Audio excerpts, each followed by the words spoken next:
I'm taking this seriously. Hey Dario, what do you think of the two of us leaving at the same time? Where did he put the envelope with the paper about that darn university? Get off me! What? Come on! My shirt. Your father will be upset and could fire me. This is not the place. I wanted to inform you that Mr. Adrian Olmedo, the one you just offered a scholarship to study at your university, yes, that man was arrested for drug trafficking. Yes. I did commit fraud and I never felt proud about it. But I didn't see any other way out at that time.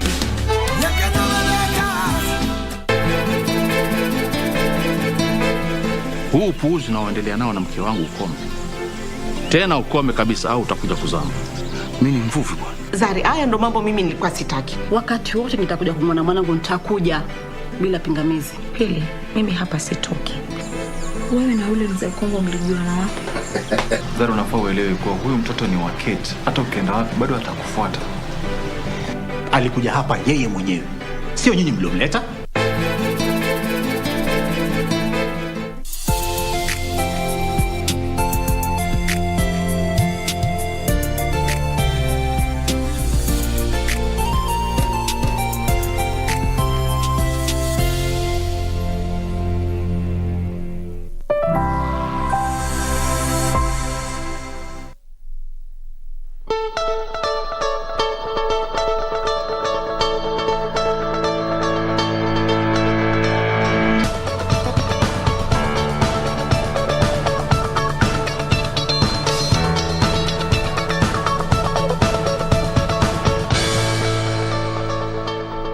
Very well, thank you for joining us. It's 24th day of May 2022.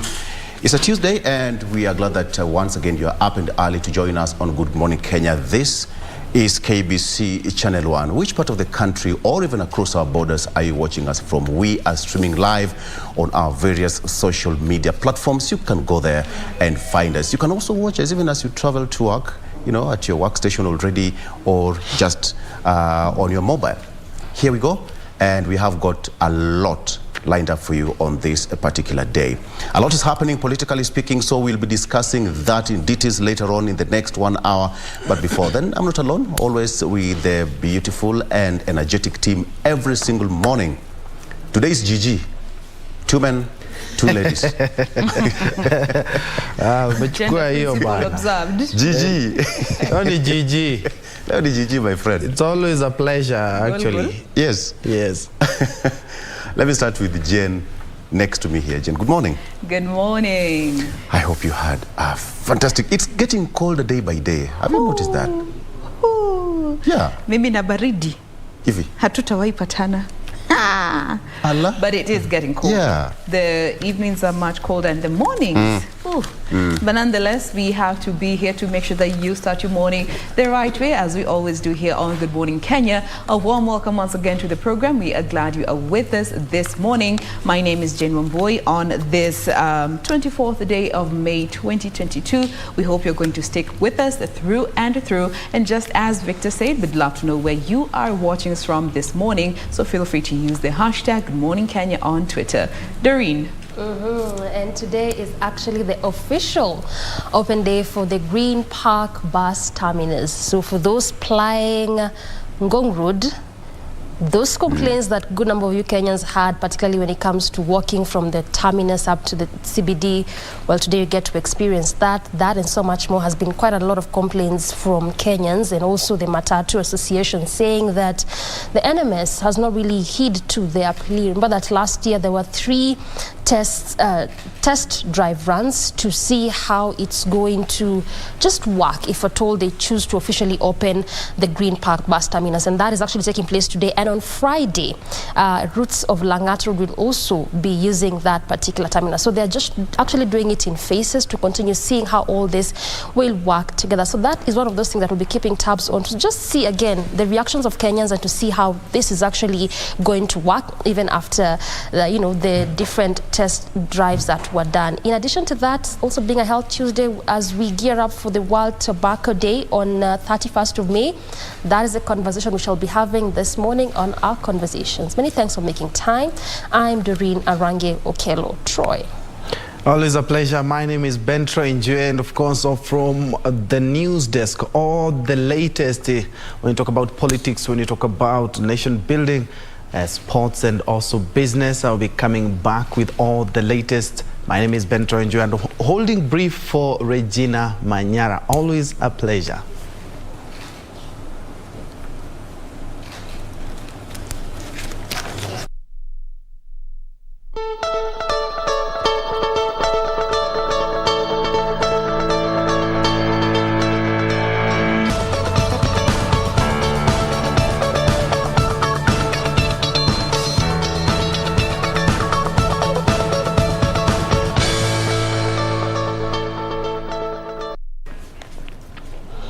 Here is the latest. Remember, we are also live on all our social media platforms. Let's begin with politics, where Deputy President William Ruto has promised that his government will put up 23 milk coolers in Kiambu County in his first 100 days in office if elected president. During a tour of Kiambu and Murang'a counties, Ruto said 7 milk coolers are not sufficient to serve farmers in the two regions. The Kenya Kwanza team Monday held an economic forum in Kiambu County before proceeding to Murang'a for political rallies. In Kiambu, the leaders who accompanied the Deputy President William Ruto told off their political rivals on their quest to fight graft. It is the wearer of the shoe who knows where it pinches most. Ni kweli. Kwa hivyo nyinyi ndio mnakuja mnatuelezea kiatu inauma wapi. The elections that are coming up are not an election about just William Ruto ama Raila na wengine. They are an election between Kenya moving forward differently or us remaining in the same place. According to Kenya Kwanza leaders, the alliance is best suited to end corruption and foster national development. We have an agenda for you. Partner with us, trust us, work with us, let's succeed together. Tukichukua serikali tuweze kuweka maanani pesa ya biashara igawiwe kulingana na wingi wa Wakenya. Tunataka tupunguze yale madeni, tupunguze VAT, tupunguze tax kwa fuel, tupunguze bei ya stima, tupunguze bei ya chakula kwa uchumi ambao unasimamiwa vizuri na serikali ya Kenya Kwanza ya Mheshimiwa William Samoei Ruto kama chief hustler. Deputy President William Ruto said if elected to presidency, his government will reduce the cost of production for coffee, milk and tea, besides reviving stalled industries in Kiambu County. Within the first 100 days, we will eliminate all hurdles and we will bring the 23 milk coolers for the people of Kiambu. Your Excellency, the cost of food prices that is concerned to you and all of us and the people of Kenya, a lot of work is going on so that you have the proper advice, you have the proper interventions. The DP later toured Murang'a Monday afternoon to sell the Alliance bottom-up manifesto. Kenya Kwanza leaders saying poverty eradication in the country is a collective response by people who hold integrity. Ama wewe hauna mpango, sisi kama Kenya Kwanza tuko na mpango ya hawa vijana magraduate. Wengi wao hata wameacha ajira, wameenda kujiajiri. The Kenya Kwanza Alliance continues to place itself as the champions for low-income earners in the country. The coalition vows to convince voters that if elected, it will benefit the vulnerable and the youth after the August elections. Irene Mchuma Udim, Channel 1 in the county of Kiambu. Let's keep it matters politics, where Azimio la Umoja presidential aspirant Raila Odinga has assured the church of a place in the management of the country's affairs should he form the next government. Raila says he recognizes the vital role religious leaders play in the successful running of any nation.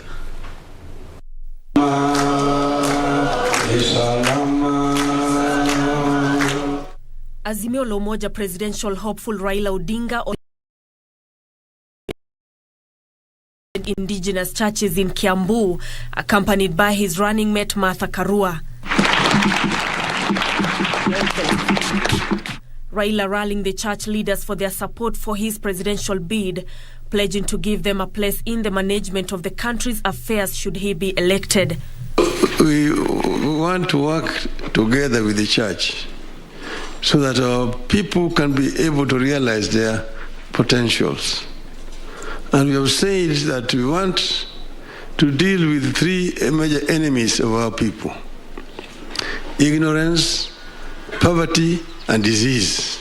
Na ile mnapigania kama kanisa ndio tunapigania haki, kila mtu apate haki yake. Sana sana wanyonge wapate haki yao. This country needs leaders who are ready to sacrifice their ego and greed to alleviate the suffering and struggles that almost every Kenyan citizen is going through. Raila said the Azimio la Umoja is pegged on unifying the country and no one will be left behind in his administration. But every child born in our country under the Azimio government will have equal opportunity to realize his potential. Equal opportunities from nursery through primary, secondary, tertiary, up to the university level. The Azimio leader underscoring the role played by women in leadership, hailing his running mate Martha Karua for her role in good governance and democracy. Yeye tumekuwa naye katika vita ya ukombozi wa pili. Na yeye alikuwa anasimama imara wakati wengi wanaume walikuwa wanaogopa. Wakati ile ambaye simba ilikuwa na meno na makucha. Tumepigwa na tear gas mara mingi sana tukiwa na yeye. Kura tunaelewa siko mfuko ya wenyewe. Huwezi ukaitoa kinguvu. Unaitoa tu kwa kuongea kwa upole, kwa kujieleza, ndivyo watu waweze kusikia. Raila promised that his administration will end the culture of handouts by politicians, which he said has impoverished Kenyans.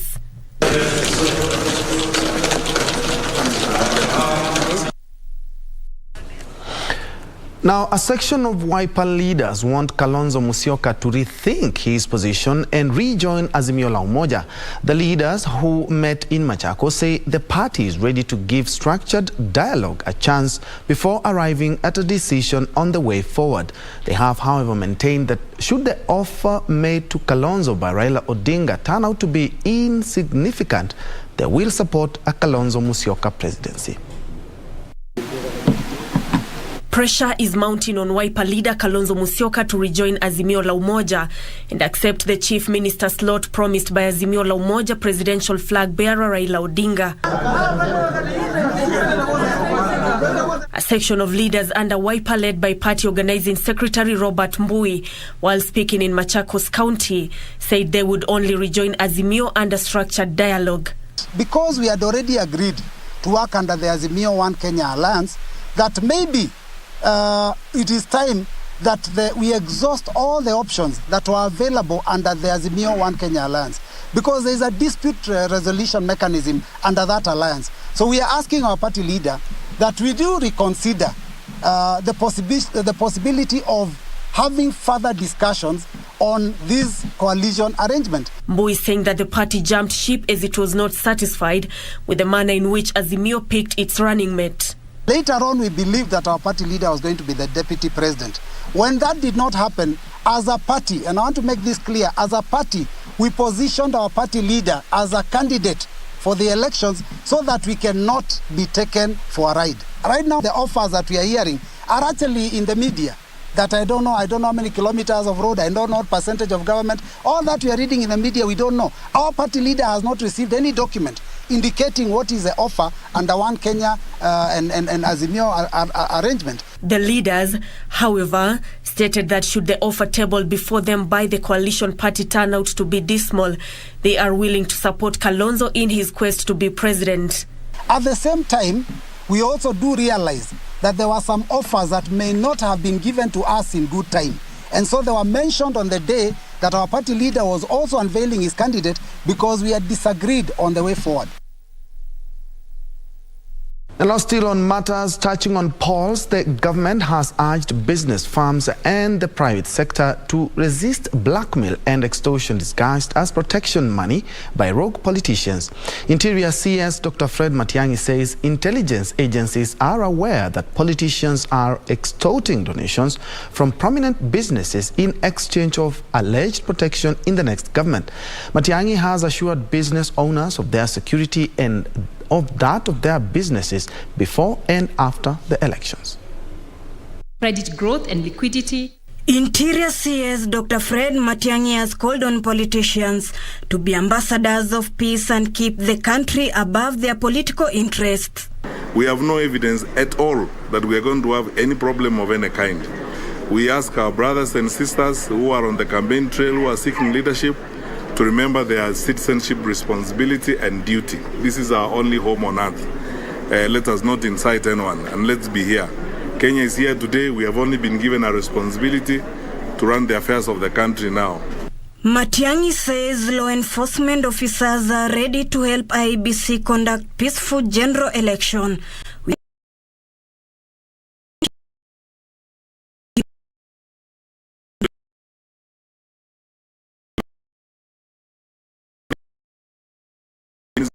We were dealing with in 2017, we are at less than a quarter of the incidents that we were dealing with in 2017, which means our country has come of age.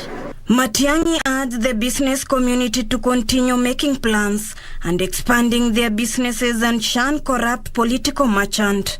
Kagua, before kuchagua. Kagua, we in the security sector know more than many of you about some of these things.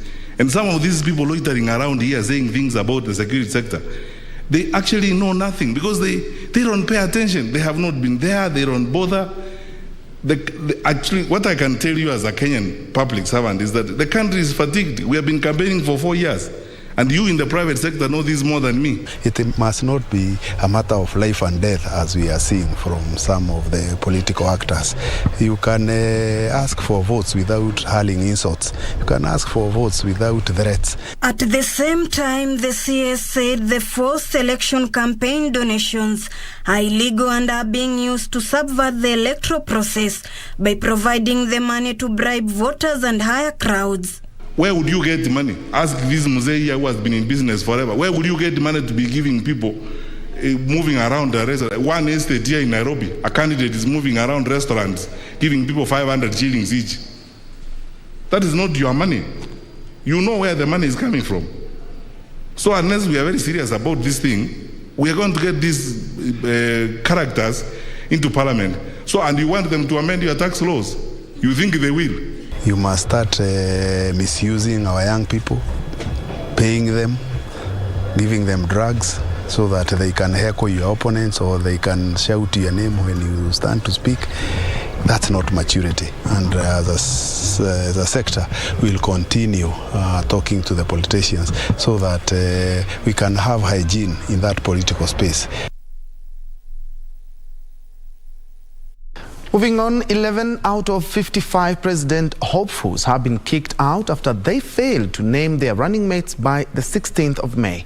IEBC Chairperson Wafula Chebukati says as a pre-nomination requirement, the remaining 44 hopefuls have only 48 hours to present at least 2,000 signatures in hard and soft copies, including supporting copies of ID cards from 24 counties to back their bids. Those who will have met the deadline will then be required to present themselves before the Commission between the 29th and 6th of June for clearance. IEBC Chair Wafula Chebukati has allayed fears of malpractices in the 9th of August elections. Chebukati, who was responding to concerns by independent presidential candidates that copies of their supporters' ID may be used to rig elections, claimed the Commission was compliant with the Data Protection Act. We are independent among Chapter 15 commissions, and we are only answerable to the Constitution and the law, not to any individual or authority. We cannot be controlled by the state officers you are referring to. They have no room in our boardroom or elsewhere, and we cannot allow them then to interfere with what we do. We work with the stakeholders that we need to work with. And I believe that is the position of the Commission. Chebukati, who further revealed that 11 out of 55 presidential hopefuls have been kicked out of the race for failing to submit their names of their running mates by May 16th as required. The Commission says those who will have satisfied it with the pre-nomination requirement will then be required to physically present themselves for clearance between the 29th of May and June 6th. We have also asked them to prepare for scheduling their appearances before us from the 29th of May until the 6th of June. They're expected to book the times when they'll appear so that we can register them then for the main election. The Commission also says it has no powers to bar public servants from campaigns and will not prevent those with integrity issues from contesting until legal mechanisms have been exhausted. As a referee, of course, we are expected that the level playing field can only be level if the rules apply to everyone. So let's wait for the court case to be determined. I don't know whether we have been served as a commission, but even if we are served, for us, we shall lay the ground as it is and leave it for the court to decide. To the corridors of justice now, where the Directorate of Criminal Investigations has dismissed terrorism guidelines launched by the Office of the Director of Public Prosecutions, terming them clandestine and aimed at certain people. In an affidavit through Chief Inspector Martin Otieno, the DCI notes its exclusion in the drafting of the guidelines and only being notified of the validation through social media. In a replying affidavit to a petition by activist member Ocharo, who is opposing the guidelines by the Office of Public Prosecution, the Director of Criminal Investigation has dismissed the guidelines, terming them unconstitutional. In an affidavit through Chief Inspector Martin Otieno, the DCI says they were never consulted in the formulation. They are clandestine and can create disharmony among Kenyans. The DCI has disowned the guidelines. The DCI has said those guidelines are unconstitutional. Now, this goes against the Constitution of Kenya, where both bodies, being independent and not exercising any sovereignty over each other, have been separated with independence, and everyone's function is clearly outlined. Has misunderstood his role or his participation in anti-terror offenses. Mr. Nuruddin Haji, or the Director of Public Prosecution, is not to be involved in investigations of terror-related offenses. In any event, Mr. Nuruddin Haji should just stick to his role and responsibility as prescribed under Article 157 of the Constitution. The DCI further says they were notified of the validation through social media in a press release. The guidelines set by the ODPP say state agencies, civil society, the ATPU must notify the prosecutor when the unit is gathering evidence against a suspect and intending to make an arrest unless there are exceptional circumstances. Meanwhile, anti-graft crusader John Githongo will now pay former Internal Security Minister Christopher Murungaru 10 million shillings after a 3-judge bench reduced the amount from 27 million shillings. Murungaru had sued Githongo for causing the publication of a dossier linking him to corruption. Finally, Alvin Shivondo, the man arrested twice for stealing at a local supermarket, will be taken to Mathare Hospital for counseling. Alvin made headlines weeks ago when he was arraigned for shoplifting, got bailed out, only to be rearrested last Friday for attempting to steal again. Police in Samburu County are investigating the death of a woman whose body was found dumped on the streets of Maralal town. Locals suspect the woman may have been raped and killed before her body was dumped on Sunday night. Edwin Austin with the details of this and other stories in the County News Roundup. Residents woke up on Monday morning to find the body of the middle-aged woman hours after she was spotted fighting with an unknown person. Tukiomba serikali ishukue hatua kali kama mwenye alifanya kitendo kama hii, kwa sababu serikali iko na means yote kutafuta mwenye afanya kitendo kama hii. Hii ni kitendo unyama. Tungeomba wananchi ambao wanajua bila kitendo kitendeka aleteo ofisi ya polisi ama ofisi ya chief Kenya ilifanyika ndo tujue habari nani asababisha kitu hii. Locals want police to get to the bottom of the matter and bring the killers to book. Meanwhile, a campaign vehicle believed to belong to a Nakuru member of County Assembly has allegedly hit and killed 2 people along the Nakuru-Nairobi highway. Yenye imefanyika hapa, sijui kama mama alikuwa anajua light zake kwa barabara ama ni gari ilikuwa na shida. Tunaomba tusaidiwe sana. Tuwekewe flyover hapa, tumeishi miaka yote kulia tuwekewe flyover pale Kiratina. Ilikataa kuwekwa. Tumeishi kulia. Gikari anajitolea sana kutuvukishia watoto hapa. Watoto wanatoka Kiratina, wanatoka Kiamunyeki, wanakuja shule hapa. 89,000. Makofi kwake. Elsewhere, Kirinyaga Central Constituency Development Fund has disbursed over 19.8 million to needy and vulnerable students in the constituency. Today nimewapatia check worth 19,900,000. Na in total tangu chaguliwe nimewapatia bursaries worth 178,300,000. Na niliwaambia hata kama kuna siasa kazi lazima iendelee. In Nyeri County, over 200 students from Karunda's Catholic Vocational Training Center have benefited from a free training on how they can tap into the digital technology for self-reliance. It is not just blue-collar jobs that are earning money. White-collar jobs that are earning money. There's a lot of blue-collar jobs which you can do through the internet. And basically we are telling them that you can advertise your services. You can scroll and browse through various sites that give opportunities of various kinds. Chief Executive Director of South-South Dialogue, Stephen Ndegwa Mwangi, has challenged the youth to work harder and smarter in order to earn honest living.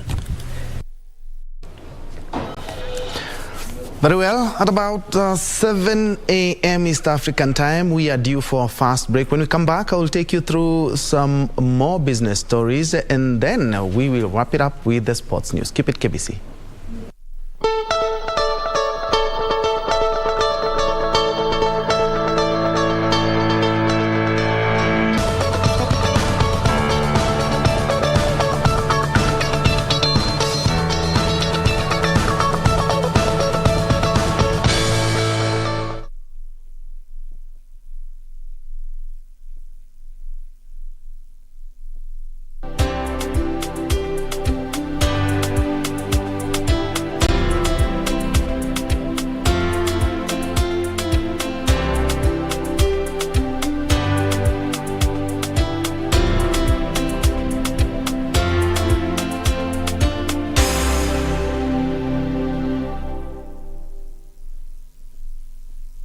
As campaign intensified for the upcoming general election, what does all this mean for you, the voter?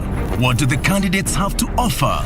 How prepared are agencies charged with the election process? Join John Kuria and Safina Chieng on Kenya Decides. This and every Tuesday from 10 p.m. on KBC Channel 1 as we unpack elections 2022 with a panel of various stakeholders. Make informed electoral decisions. Huu upuuzi unaoendelea nao na mke wangu ukome. Tena ukome kabisa au utakuja kuzama. Mimi ni mvuvi bwana. Zari, haya ndo mambo mimi nilikuwa sitaki. Wakati wote nitakuja kumwona mwanangu nitakuja bila pingamizi. Pili, mimi hapa sitoki. Wewe na yule mzee Kongo mlijuana wapi? Zari, unafaa uelewe kwa huyu mtoto ni wa Kate. Hata ukienda wapi bado atakufuata. Alikuja hapa yeye mwenyewe. Sio nyinyi mliomleta.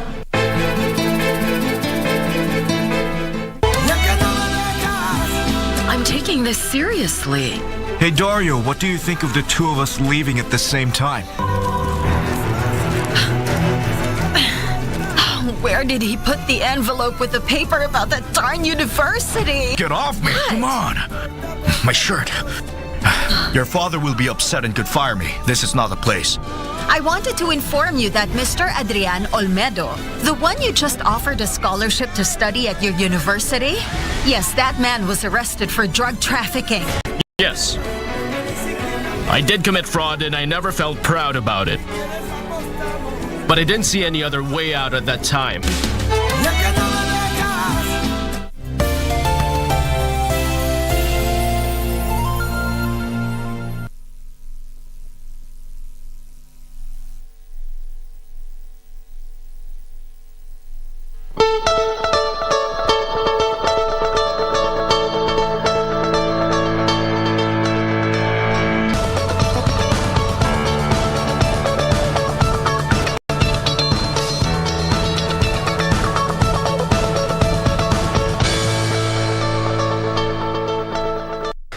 Welcome back and thanks for keeping it KBC. To some good news now, you will have free access to internet in your ward by the end of this year, following plans by the government to set up 25,000 Wi-Fi hotspots to foster innovation and enhance delivery of public service.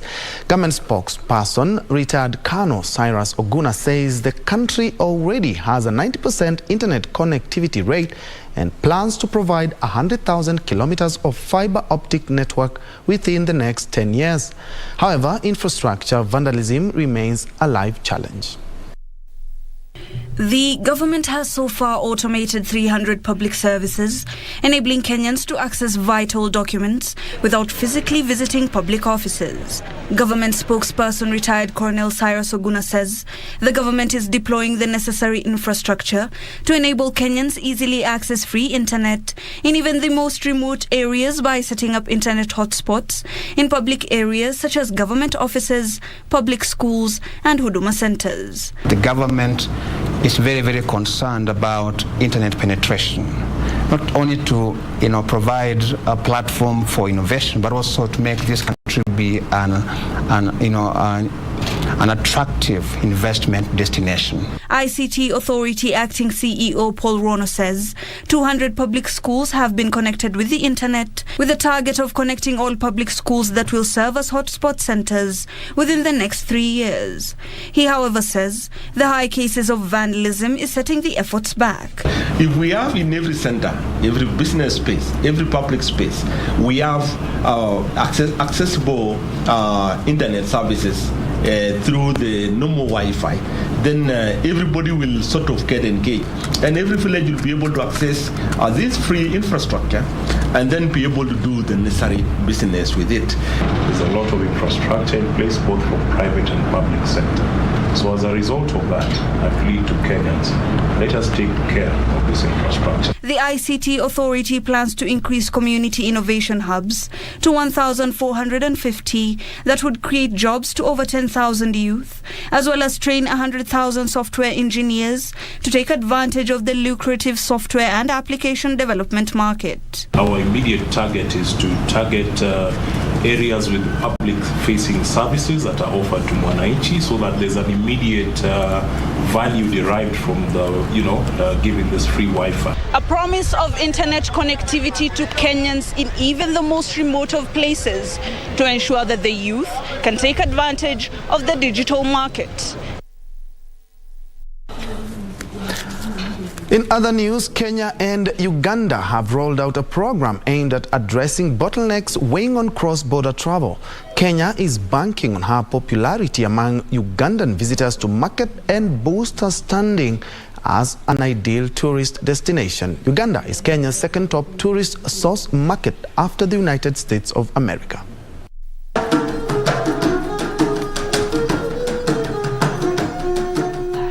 Statistics from the Tourism Research Institute indicate that in 2021, the United States was Kenya's top tourist source market with 136,981 tourists, followed by Uganda at 80,067, then Tanzania with 74,051 tourists, while the United Kingdom and India are the fourth and fifth tourist markets at 53,264 and 42,159 visitors respectively. Post-COVID, also the client mindset has changed, People are looking for new experiences. People are looking at more of outdoor. So what we can say that will be an additional advantage. Like now we have been told about the bird species that we have in Uganda. They may not be necessarily what we have here. And just having an outdoor experience, even the rafting and all that, is therapeutic in itself. So we Kenyans can come to Uganda for whitewater rafting, bungee jumping. There's a zillion activities that you can partake in. Kenyan tour operators have partnered with the Ugandan Tourism Board under an initiative dubbed Explore Uganda, aimed at boosting inter-regional travel. The campaign involves over 278 operators from Kenya who will create business linkages with 35 operators from Uganda. Kenya, being a country that receives visitors from diverse places, UTB thinks and Uganda believes that targeting this market is a good springboard for visitors to come to Kenya and continue to Uganda. To come to Kenya from East Africa, from Africa and from the world, and proceed to Uganda. They are calling for harmonization of travel processes at the various points of entry to boost cross-border tourism within the East African community. They argue that the impact of the 90-day joint tourist visa that entitles holders to travel within Kenya, Rwanda and Uganda is yet to be felt. From the Power of Africa, let's take it to the skies, where Kenya Airways is carrying out an economic viability assessment on direct flights to Israel as Kenya seeks to increase exports to the Middle East nation. Trade Cabinet Secretary Betty Maina says Kenya and Israel have signed a horticultural produce export agreement. Kenya Airways is at an advanced stage of resuming direct flights to Israel after a 2-decade suspension. Israel suspended direct flights from Kenya after a failed terrorist attack on an Israeli airline in Mombasa. Trade Cabinet Secretary Betty Maina says direct flights might resume soon as the national carrier is carrying out an economic viability assessment. Now we think that it's time to also restart our direct flights, and Kenya Airways has been in conversation with their counterparts in Israel in that regard. Direct flights between Nairobi and Jerusalem are expected to boost trade and tourism after the two nations last week signed agreements including horticultural exports directly to Israel, as opposed to the current scenario that involves third parties. I think that they should be able to import that directly from Kenya rather than through third parties, because a lot of their flowers they will get from Netherlands, but they actually came from Kenya. We should actually open lines of direct trade. Last year, Kenya exported goods worth 890 million shillings to Israel, and imports were worth 5.2 billion shillings.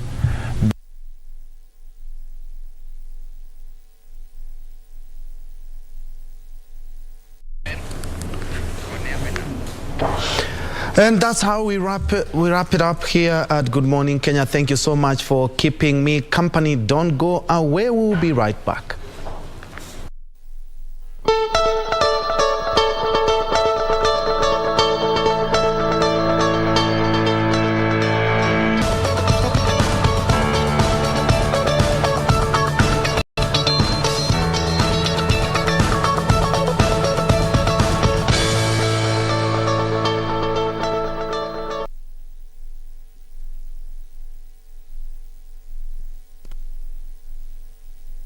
Let me start with the Star newspaper. On the front page, why results transmission may fail again. Why results transmission may fail again. Uhuru's 2017 victory was nullified, partly due to results transmission failures. That is what's on the front page of the Star newspaper. And it says that because of poorage, at least 1,100 polling centers yet to be connected to 3G.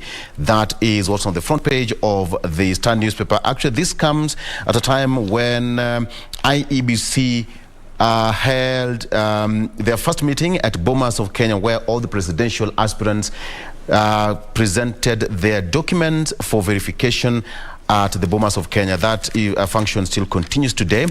Again, here, confusion roils Wiper Party over Kalonzo game plan. It said that Wiper Party parliamentary group and leaders saying that there's some, confusion is rocking the Wiper Party over his leaders, Kalonzo Musyoka's game plan, after the outfits official asked him to rejoin ODM boss Raila Odinga's Azimio la Umoja coalition. Now, this, as reports emerge, that the Azimio la Umoja One Kenya coalition agreement could be reviewed to accommodate Kalonzo's fresh demands after a fallout with Raila over losing deputy slot. That's something that we'll be discussing in the next segment. Woman sues Sonko for 450,000 shillings child upkeep. She says that she's unemployed and cannot raise 86,000 shillings for fees.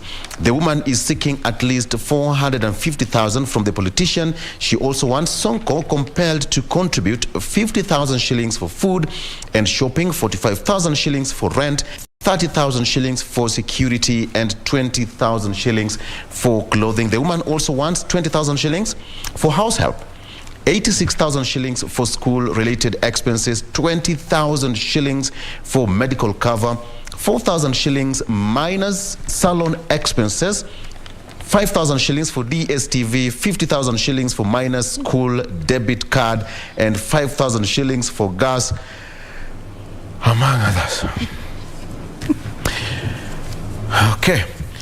Inside Ruto's 4-day coast campaign to counter ODM's Raila, I said that Ruto's tour at the coast comes exactly 10 days after ODM leader Raila Odinga visited the region between May 11th and 15th. Now, the DP will try to wrestle the region from Raila's grip, which is, for a very long time, has been considered an ODM zone. More details, again, you can take a look at that story in the Star. And the story about Kalonzo Musyoka, it said that at a meeting bringing together the party's parliamentary group and aspirants for various seats, Wiper leaders insisted that Kalonzo Musyoka should team up with Raila and drop his presidential bid.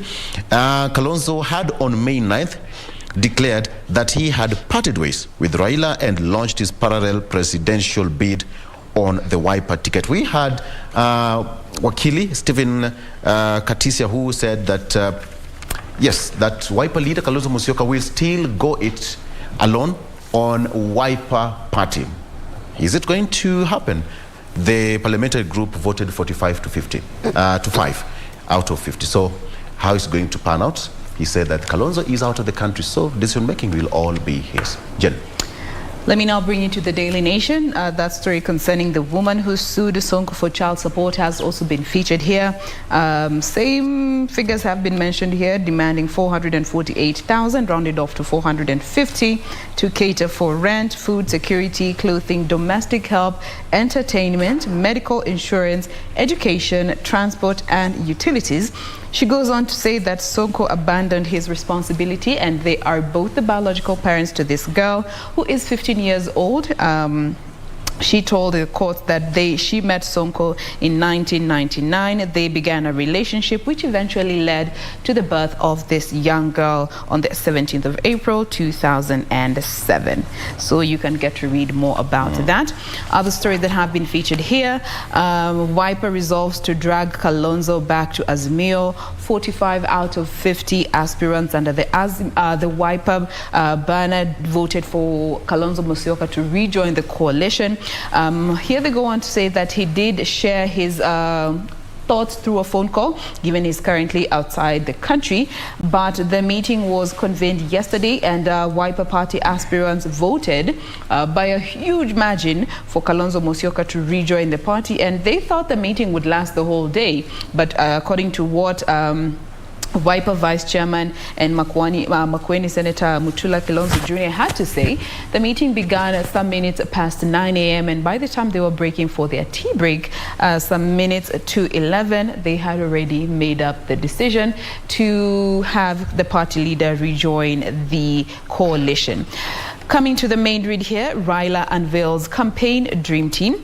Now this team, the dream team, has been broken down into 16 teams. 15 have already been mentioned on this particular daily. However, according to a source that was privy to this particular planning, they say that another parallel team that will be spearheaded by Ms. Karua will be unveiled to tackle the Mount Kenya region. But so far they have 15 teams out, 3 of them led by women and 2 by youth, and the rest have been categorized the country into regions that they're going to be tackled by the various teams that are led by CSs, governors, and MPs.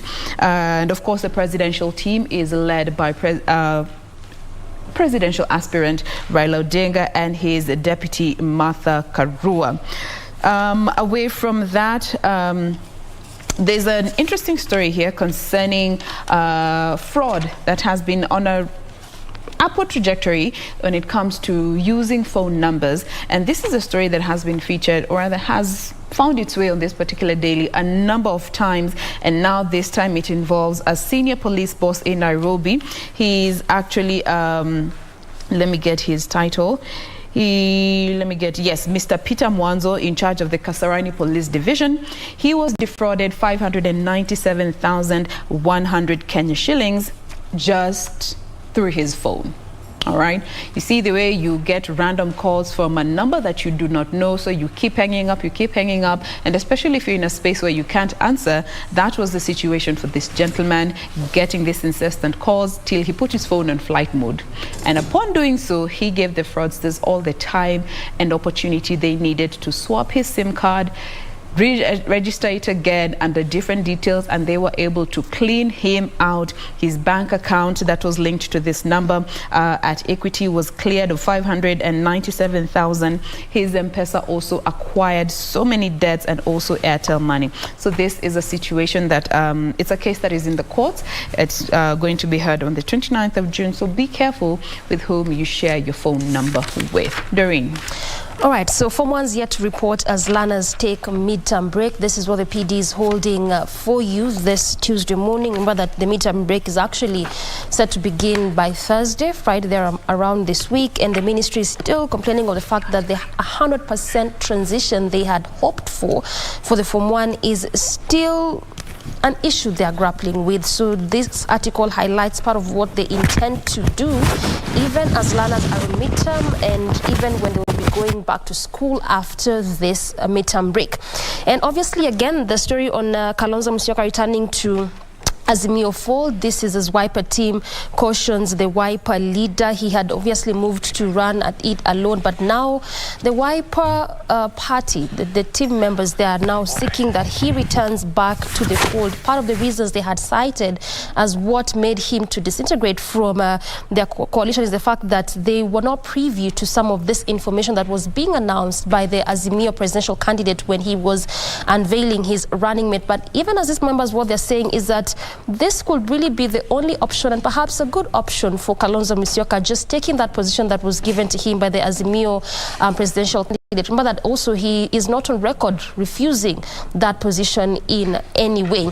And even as that is happening, aspirants now race against time. Yesterday, remember that the IEBC met the presidential candidates, 55 of them. That was as of yesterday, and extended at that time to the 25th of May. That is up until tomorrow midnight, when the aspirants have, that time to submit the remaining documents that they need to submit to the IEBC. So as of yesterday, 11 were thrown out of the race, given the fact that they had not given names of their running mates in due time. So even as that is happening, by 4th of June, the Kenya Kwanza presidential candidate will be meeting the IEBC, and by 5th, the Azimio presidential candidate will be meeting the IEBC for that meeting that also took place yesterday with some of those presidential aspirants or even the presidential hopeful. Now, the latest as it pertains to the Green Park bus terminus, going by what was mentioned yesterday by NMS, is that they have extended that opening to a date that they haven't yet mentioned.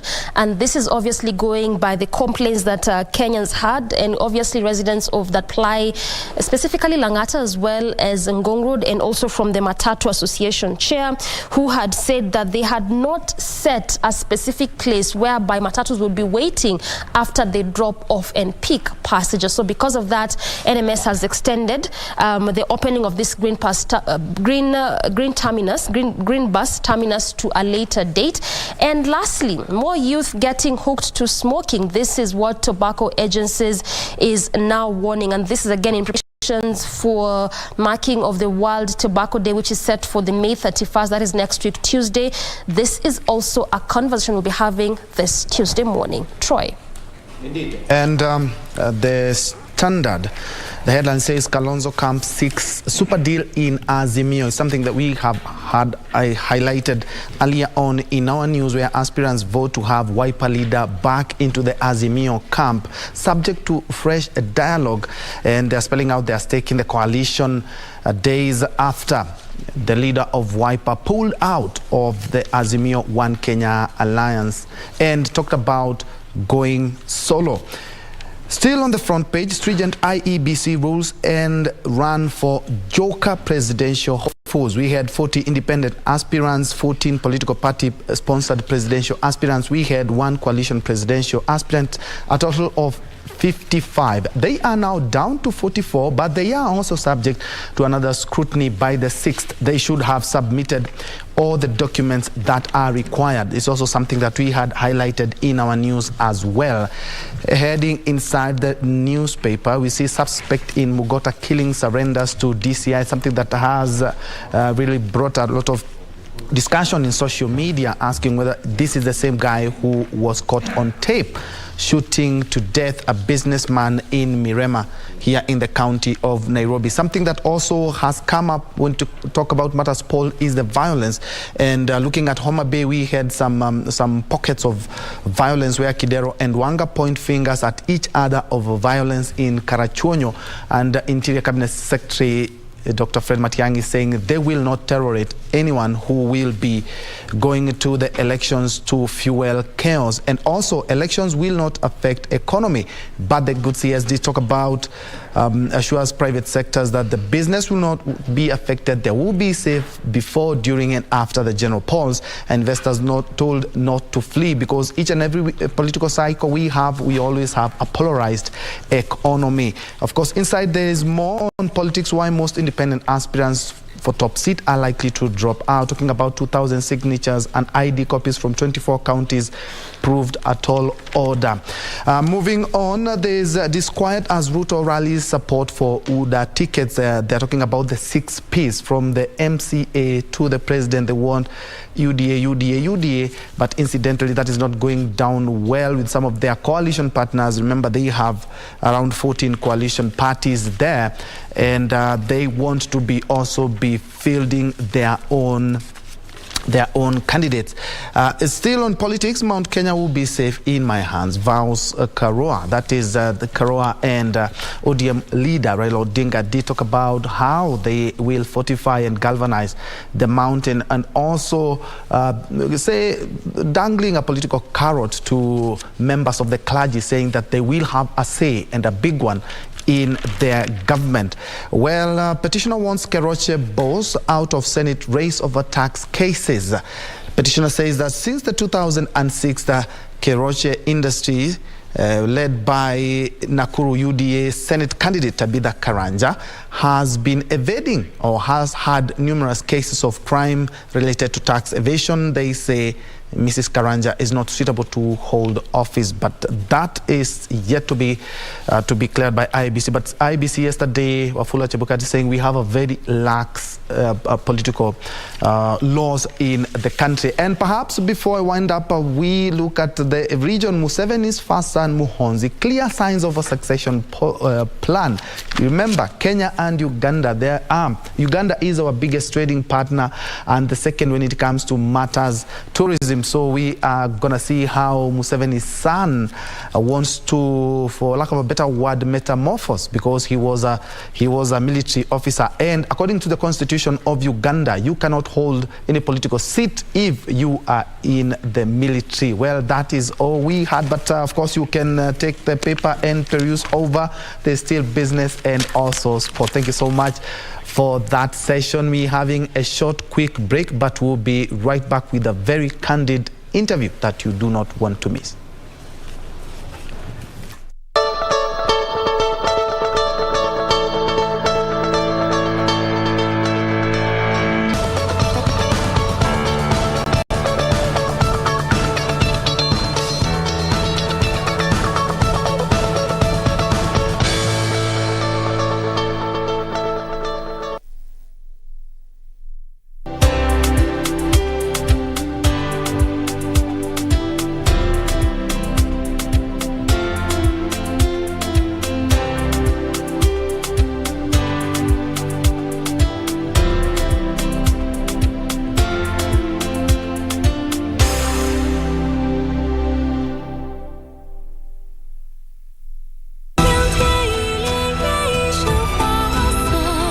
And Master once talked about the avians. They said the current avian king is ambitious. He'd like to start a war with our kind. Watch out!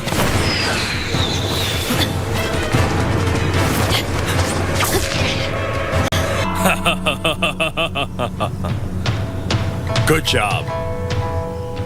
We tracked them all the way here, expecting to catch a few for questions. Someday he's going to rebel and cause trouble. We've got Mars. No need to worry. Prince, my apologies. Get lost. But Prince, do you know who he is?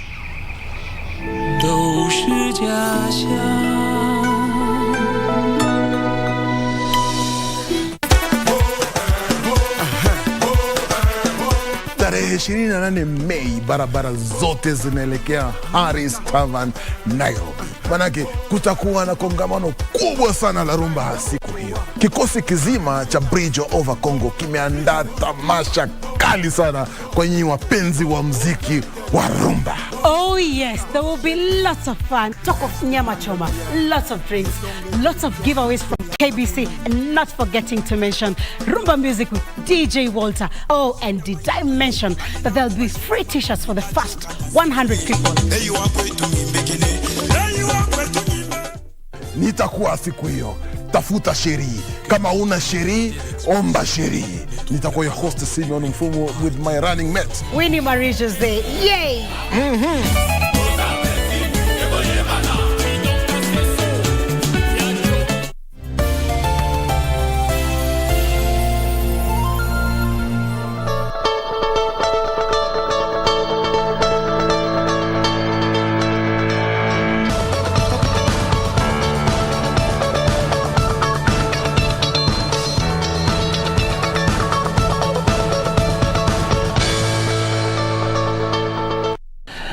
Welcome back. Now it's time for us to take a look on what's happening in the world of politics. It's getting hotter and hotter by day with less than 80 days to go to the general election. And today let's talk about issues. Kalonzo Musyoka, we had the discussion yesterday. Little did we know that they were going to have a parliamentary group meeting, and they made a decision. That is 45 out of 50 legislators, aspirants and parliamentary group voting that Kalonzo Musyoka should rejoin Azimio la Umoja. We'll be taking a look at that, as well as yesterday IEBC Chair Wafula Chebukati directed and said that IEBC will not clear those who are battling, who have been impeached in the past, to vie for various political positions. How is that going to pan out? With me in studio, I have got two gentlemen.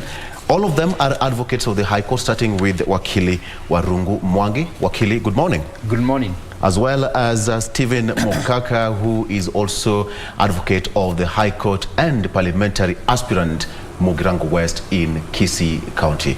Wakili, karibu sana. Good morning. They say Wakire Tata. Wakire we sana. Kabisa. All right. People of West Mugirango, take notes. All right? It's your chance. But anyway, so let's get into the details. We It's now time for Kalonzo Musyoka to rejoin Azimio. Did perhaps 45 out of 50 so to speak, members and leaders of Wiper Party voting that Kalonzo should rejoin? What do you think? Is it now over for Kalonzo Musyoka to come back to Azimio, or there's still room for him to decide? Starting with you, Warungu. I said the other time that Kalonzo Musyoka had 4 options. One, either to rid himself in a political oblivion, either to remain politically relevant after 2022, either to win or be in a winning coalition, or to lose if at all he decides to run alone. And if he decides to run alone, he'll lose, probably becomes irrelevant and be sent into political oblivion. So I think now Chinken are coming to lost for him, home for him, to make a decision. And from where I sit, I think these are very tactical and strategic retreat and return to Azimio. I think by one Stephen Kalonzo Musyoka launching his presidential bid, what he was doing is trying to increase his bargaining power in Azimio. Remember the running mate position. We normally say that you are a heartbeat away from becoming a president. Secondly, a deputy president is a presumed, we are calling him a presumed president. And remember, this particular person has what we say in Constitution, the security of a tenure. But remember, the seat that Kalonzo Musyoka was allocated as a chief cabinet secretary has no any security of tenure, any collateral in terms of the promise that was given. So, and you have seen that he has been pushing for the deed of Azimio to be amended, and the same to be included as part and parcel of the security of whatever he was promised. So I think he has been trying to increase and improve his bargaining in Azimio. But at the end of the day, of course, you'll have to come back to Azimio for one main reason. If Azimio wins and he becomes the chief cabinet secretary, he's likely to remain relevant between 2022 and 2027. And in between there, he can be able to rejuvenate his presidential aspiration, other than going alone and losing and probably being sent into political oblivion. Yeah. Wow, thank you so much for that. But Wakili Stephen, now, what's your take on that? It's now time for him to rejoin Raila Odinga? Thank you, and good morning, viewers. One more. I don't think Kalonzo ever left Azimio. If you ask me, in politics, what you see is not what there is. I know that when Kalonzo could not qualify to be a deputy president, there was a possibility of a fallout or a walkout of the Ukambani vote. Yes. Because we saw clips of people from Sekuru saying it is Kalonzo or none. So basically, I think this must be a larger Azimio strategy that was meant to contain the voters, so that Kalonzo would not literally get excited with the appointment he got from Azimio. He had to act tough and, pretend to have walked away. So that rather than the voters walking away if he accepted the appointment, he chose that he would want to walk away.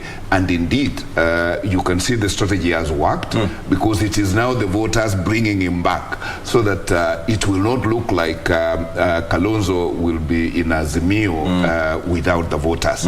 So I think the genius strategy that was employed to contain that region's vote and Kalonzo's lovers has borne fruits. And when they overwhelmingly vote to pull and push him back to Azimio, they have made Kalonzo their business rather than how it would have played if Kalonzo jumped and said, "Nah, I'm Prime Minister," which does not exist in the Constitution. Yes. It would have caused a lot of problems. And I think the Kalonzo voters are being realistic that this is not a question of just running as a presidential candidate. They want to be in government. And the possibility of making it to government this time round, if he ran alone, I don't think it exists.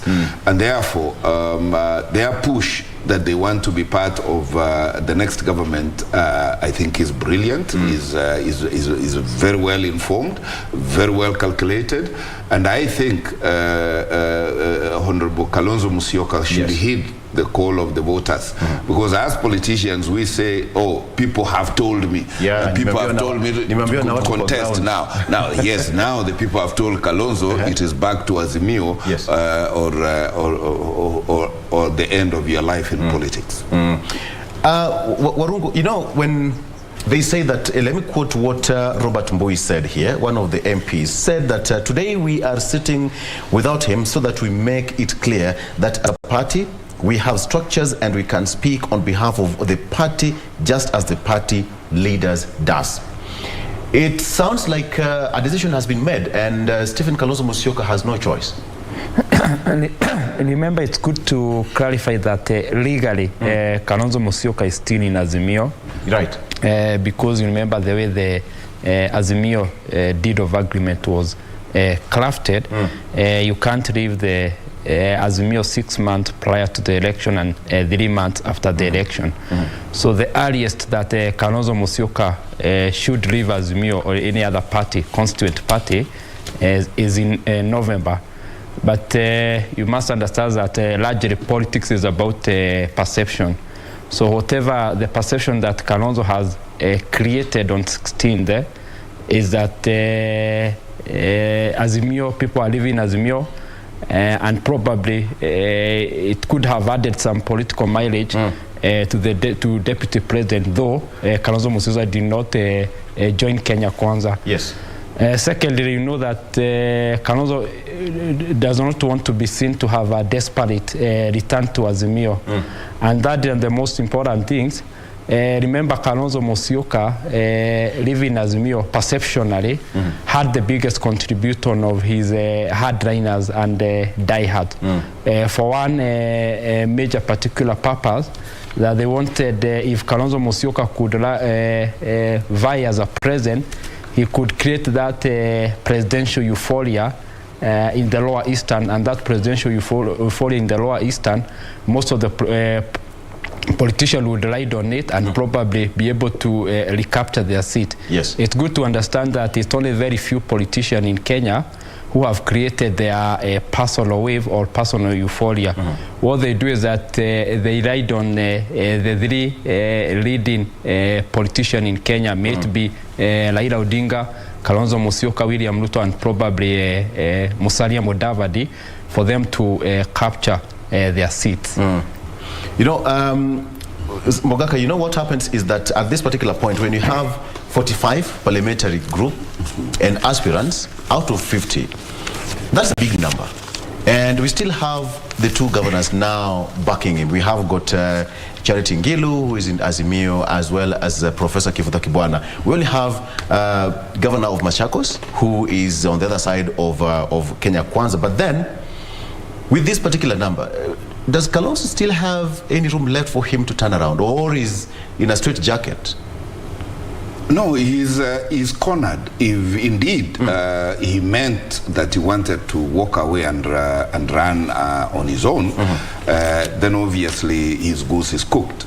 But as I say again, and I can't agree more with my learned friend, there is an existing Azimio agreement which does not allow Kalonzo to walk out in the manner he suggested that he is walking out. And prior to the naming of the Azimio running mate, actually Kalonzo was a Kenya Kwanza nominee for Azimio as running mate. Yes. Yeah, it was Kenya Kwanza who were drumming up, indeed looking like mourners weeping louder than the bereaved. They made it their business to prescribe and recommend and push and incite Kalonzo to insist that he either is running mate or he walks away.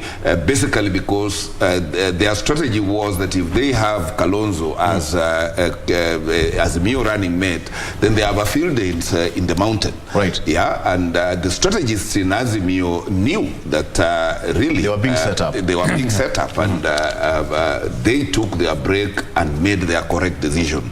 And I think their decision is going to pay off.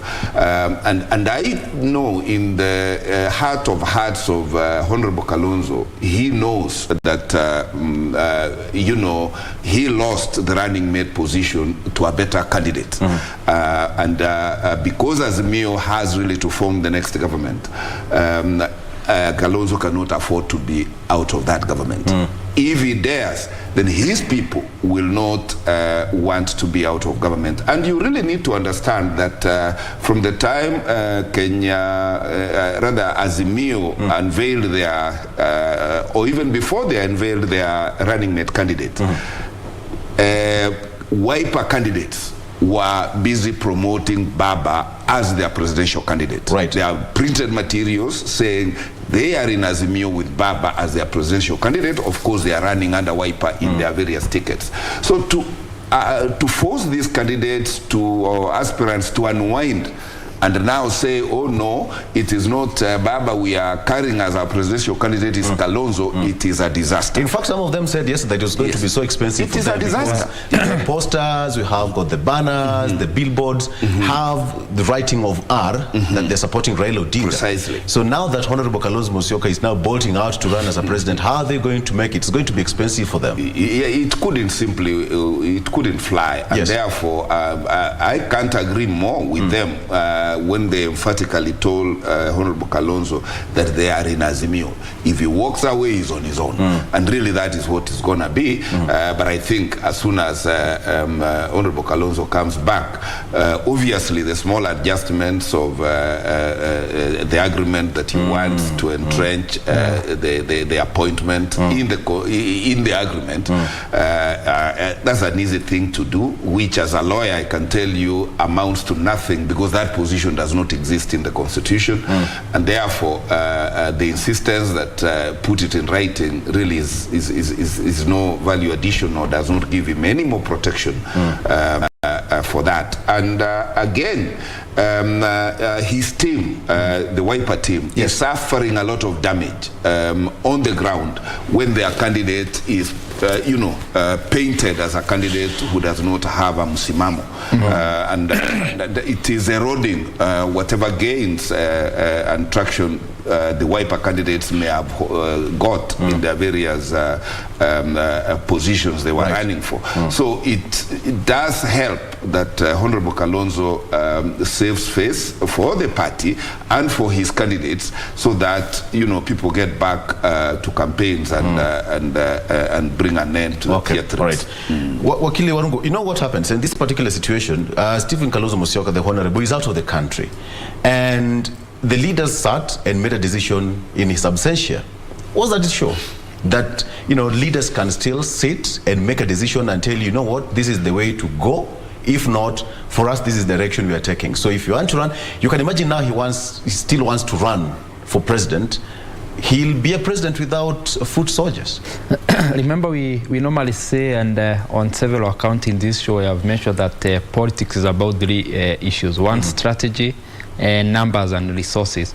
So this also could be a joint agreed strategy between the Member of Parliament of Wiper and Kalonzo Musyoka, so that he cannot be seen to be... Really? It can get to that point? Yeah, it could be. It could be. It's on a higher note that you see it will be very outrageous for a Member of Parliament for Wiper to vote for him to return to Azimio in his present. But as part of the strategy, you remember even when the interviews for the running mate were being conducted by the eminent persons that were appointed by the Council for Azimio, On the days that the interviews were going on, there were reports that Kalonzo Musyoka, before he made his decision to appear before the panel, there were reports that he was to travel to Juba as a way of a strategy.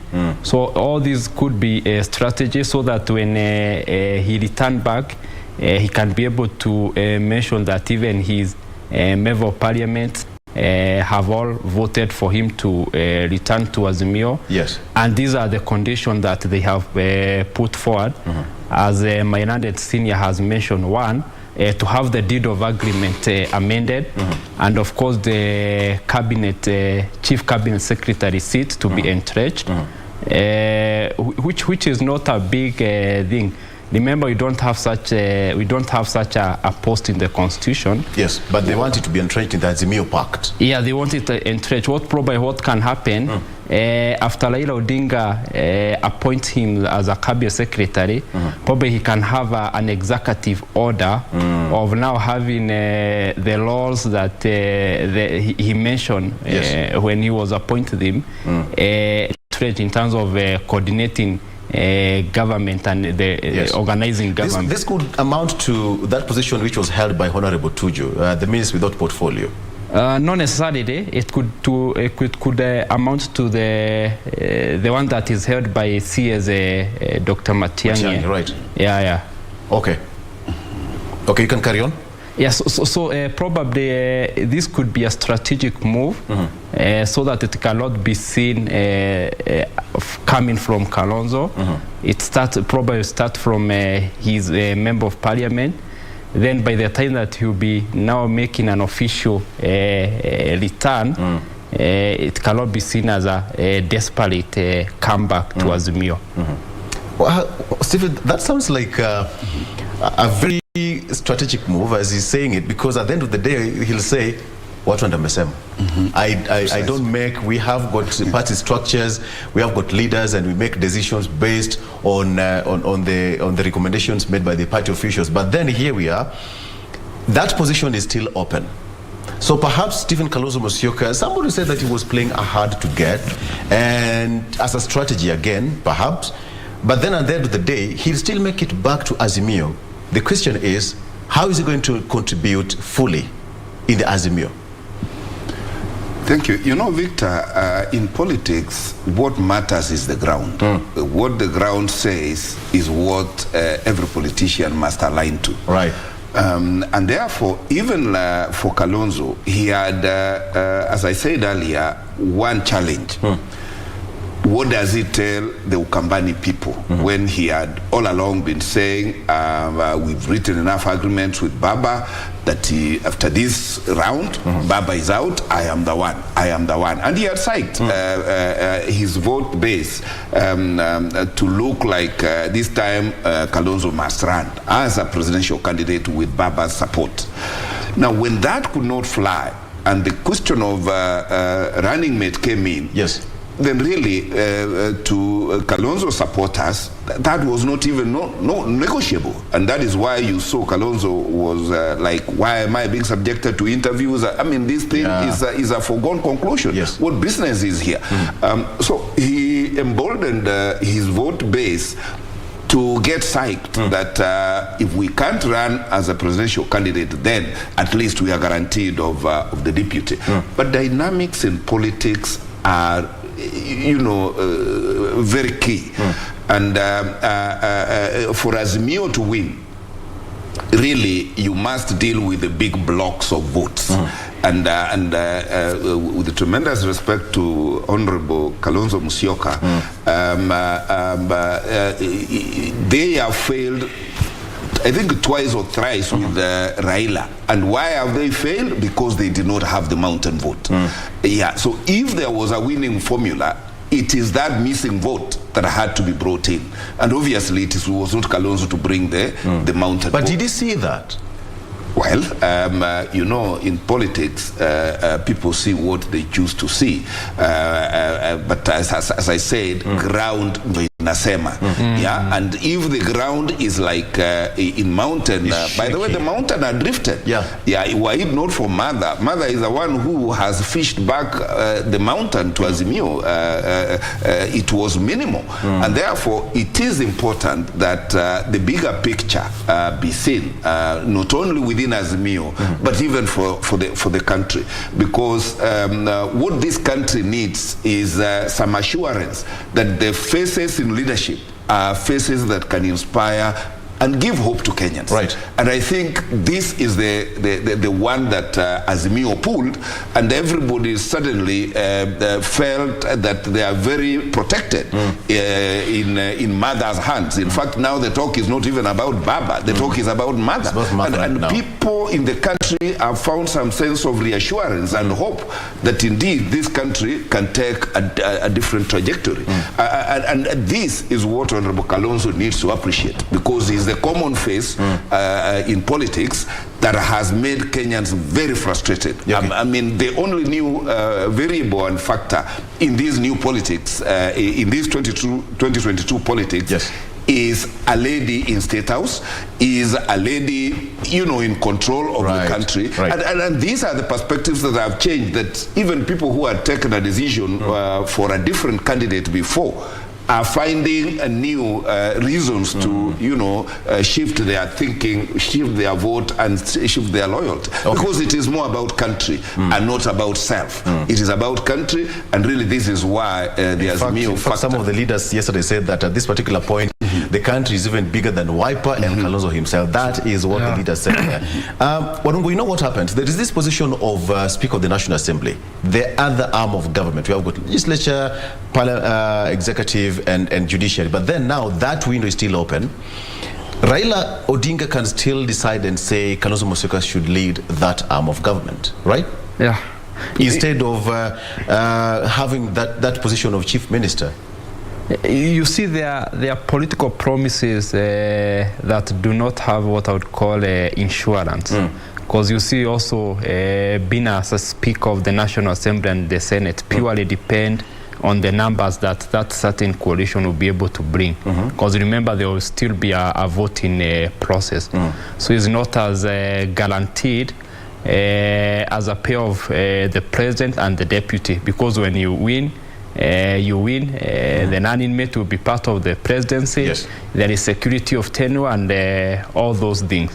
Remember when Raila Odinga or William Ruto takes office, depending on who will win, it's very easy for them to make changes, even whether you are promised. But when you are an inmate, when you win with someone, you are there to stay, not unless you are impeached.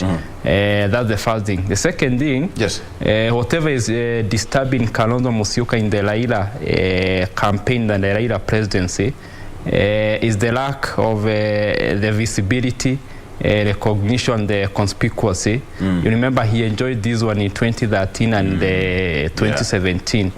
The entry of the Mount Kenya as a bloc or as a factor in the Raila presidency in 2022 has eroded Kalonzo Musyoka visibility in the Raila presidency.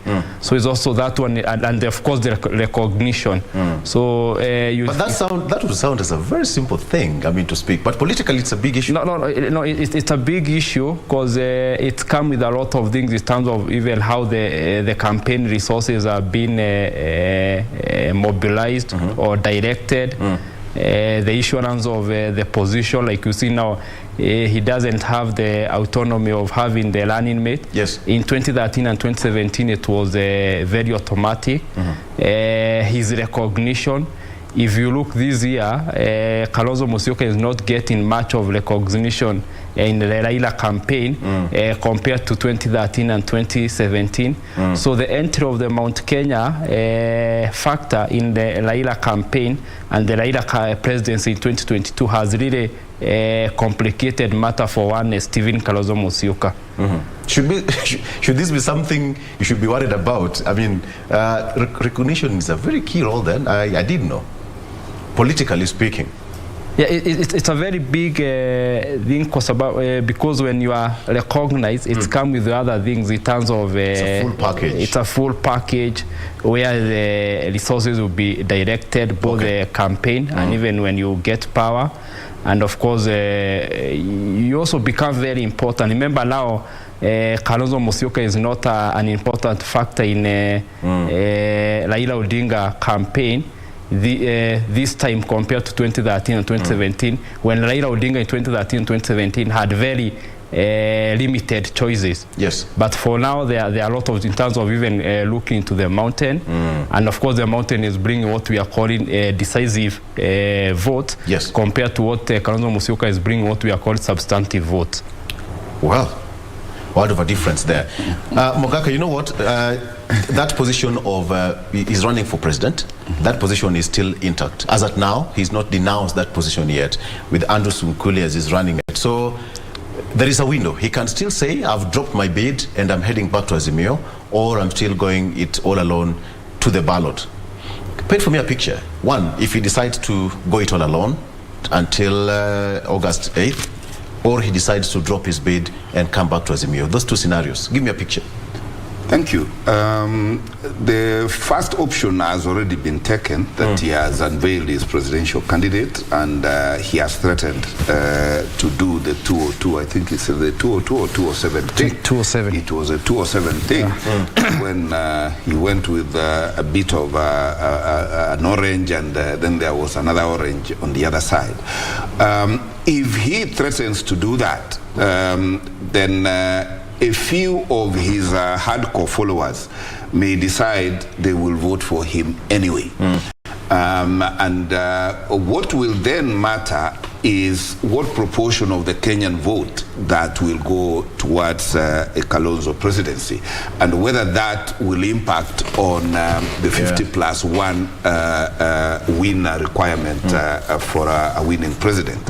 So I think in one of his strategic thinking, he was hoping that if he runs on his own, he will actually do a 207 kind of situation where he will force a runoff. And then that becomes a zero-sum game, because even if he forced a runoff, he can still not be deputy president. If that slot is already taken by someone else. So that is why that route becomes blind, and that is why his serious supporters will tell him that they would not want their region to be marginalized. If, however, he opts to cave in and say when he comes back, they play one time the Raila thing when they were receiving Baba, and they were saying, Baba, while you were away, we consulted Baba while you were away. So they can replay that clip to Kalonzo on his return from his strategic leave.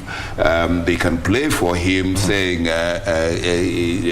party leader Rais wetu, while you were away, we sat and agreed, and we said we must secure the position there, and you must go back. So he can play that, which works very well for perceptions, so that the Sekuru people say, we have decided that you are going back to Azimio. And that is very important, because if he otherwise walks back to Azimio kienyeji, he might walk without the voters. You're right. And this management is very key, that it be seen as a people-driven comeback to Azimio. Because the parliamentary group is a representative of the people. So you can imagine 45 out of 50, that's like a unanimous decision. Because it, as he does that and creates the country in suspense, of course he whets the appetites of the Kenya-Kwanza people, saying, no, don't go back, come, we are a better option. So all those possibilities are going to happen during this waiting moment. But at the end of the day, whatever decision Kalonzo makes, it has got ought to be made with pomp and color and involving people, so that he appears to be going to wherever he ultimately goes, going with the people. Otherwise, if he makes it a personal decision, it is likely to hurt, and he may find himself walking back with his handbag alone. Okay. Warungo, there's this aspect of 50+1. Yeah. Had he not, if he decided to say that I'm going all alone to the ballot, somebody would have argued that Kalonzo was playing that critical role of 50+1. So whoever is going, if we happen to go for a runoff, all right, and then Kalonzo was going to play that point of that secret card that I'm on the shelves and the highest bidder will take me home. Remember, most of the people are arguing that he's trying to use the Katikati strategy of 2007, trying to, we are calling it a repeat strategy. Yes. But remember, the dynamics have changed. One, in 2007, we are using what we used to call the 1963 Constitution. Now we are using a 2010 Constitution. And the pass mark is 50+1. Remember, the other one used to be the simple majority. Secondly, remember, whatever he could be targeting after the runoff is the same thing that probably he's been given. He's been promised right now. Yeah, so there will be no any other change. Not like 2007, where if you played a Katikati strategy, if someone wins, he can appoint you as the vice president by then. Remember, even if Raila Odinga picks him, in case we have a runoff, remember they'll still go as a pair, the Raila Kalua pair. So even if Kalonzo Musyoka will support them, the best he'll get is whatever he's been promised. So I think if that's the strategy he's using, then he's been misadvised, either from end or from other quarters. But I told you the biggest impediment to Kalonzo Musyoka getting to Azimio are the hardliner. Remember, the hardliner and the diehards play a very big role to this big politician. And probably they play what we call a personal interest role compared to the interest of the presidential candidate. Secondly, after Kalonzo Musyoka launched his bid and his running mate, remember he's still on what I would call a sabbatical. So you even wonder who is he actually said that he was going to take 1 week off. No, he's still enjoying his sabbatical. So you really wonder who is this presidential candidate less than 3 months.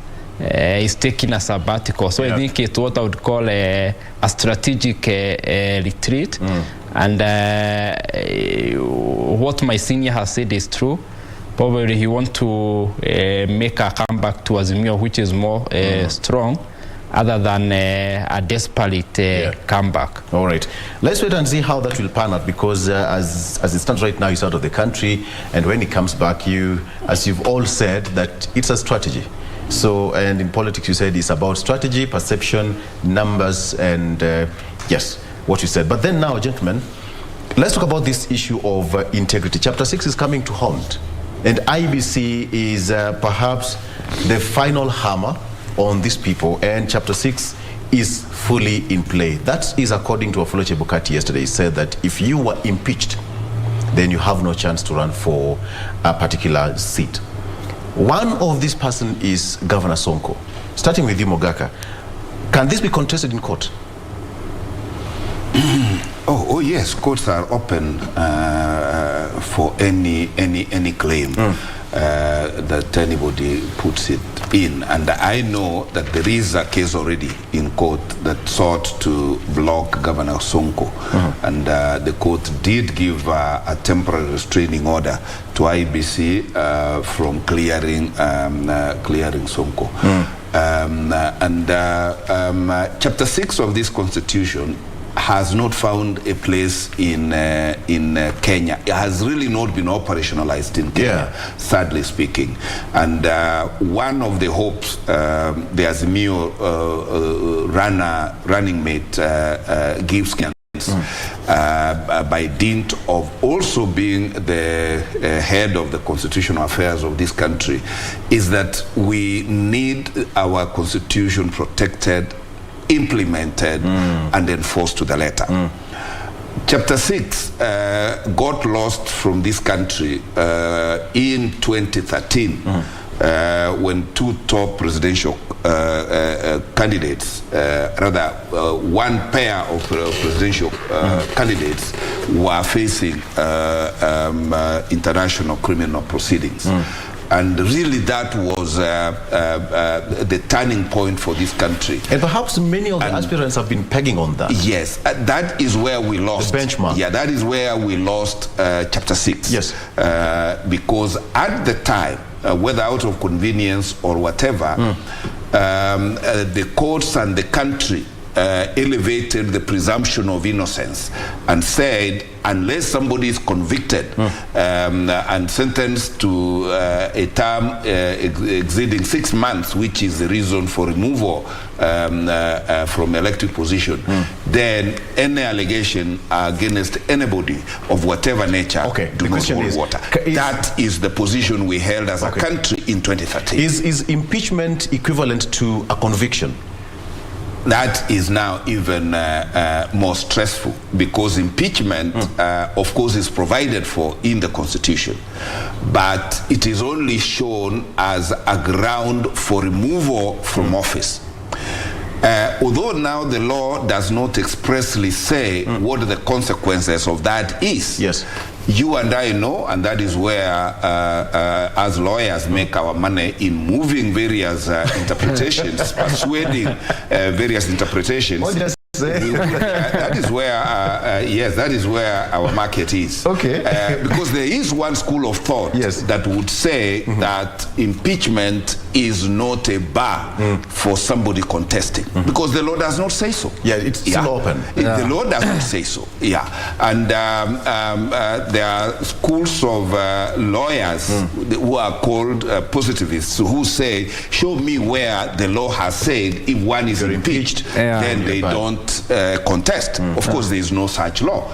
But there is another philosophical school of thought that says that if impeachment can actually remove an elected person from office, then how dare you say that such person can actually be returned to office? The question is, so that is a philosophical interpretation and actual interpretation of the word impeachment when it comes to electioneering and clearing. And that is why I asked you if an impeachment is an equivalent to a conviction. Warungu here is what Chebukati said, that however, he said that aspirants who have been charged in court or convicted but have not exhausted appeal mechanisms will be allowed to contest.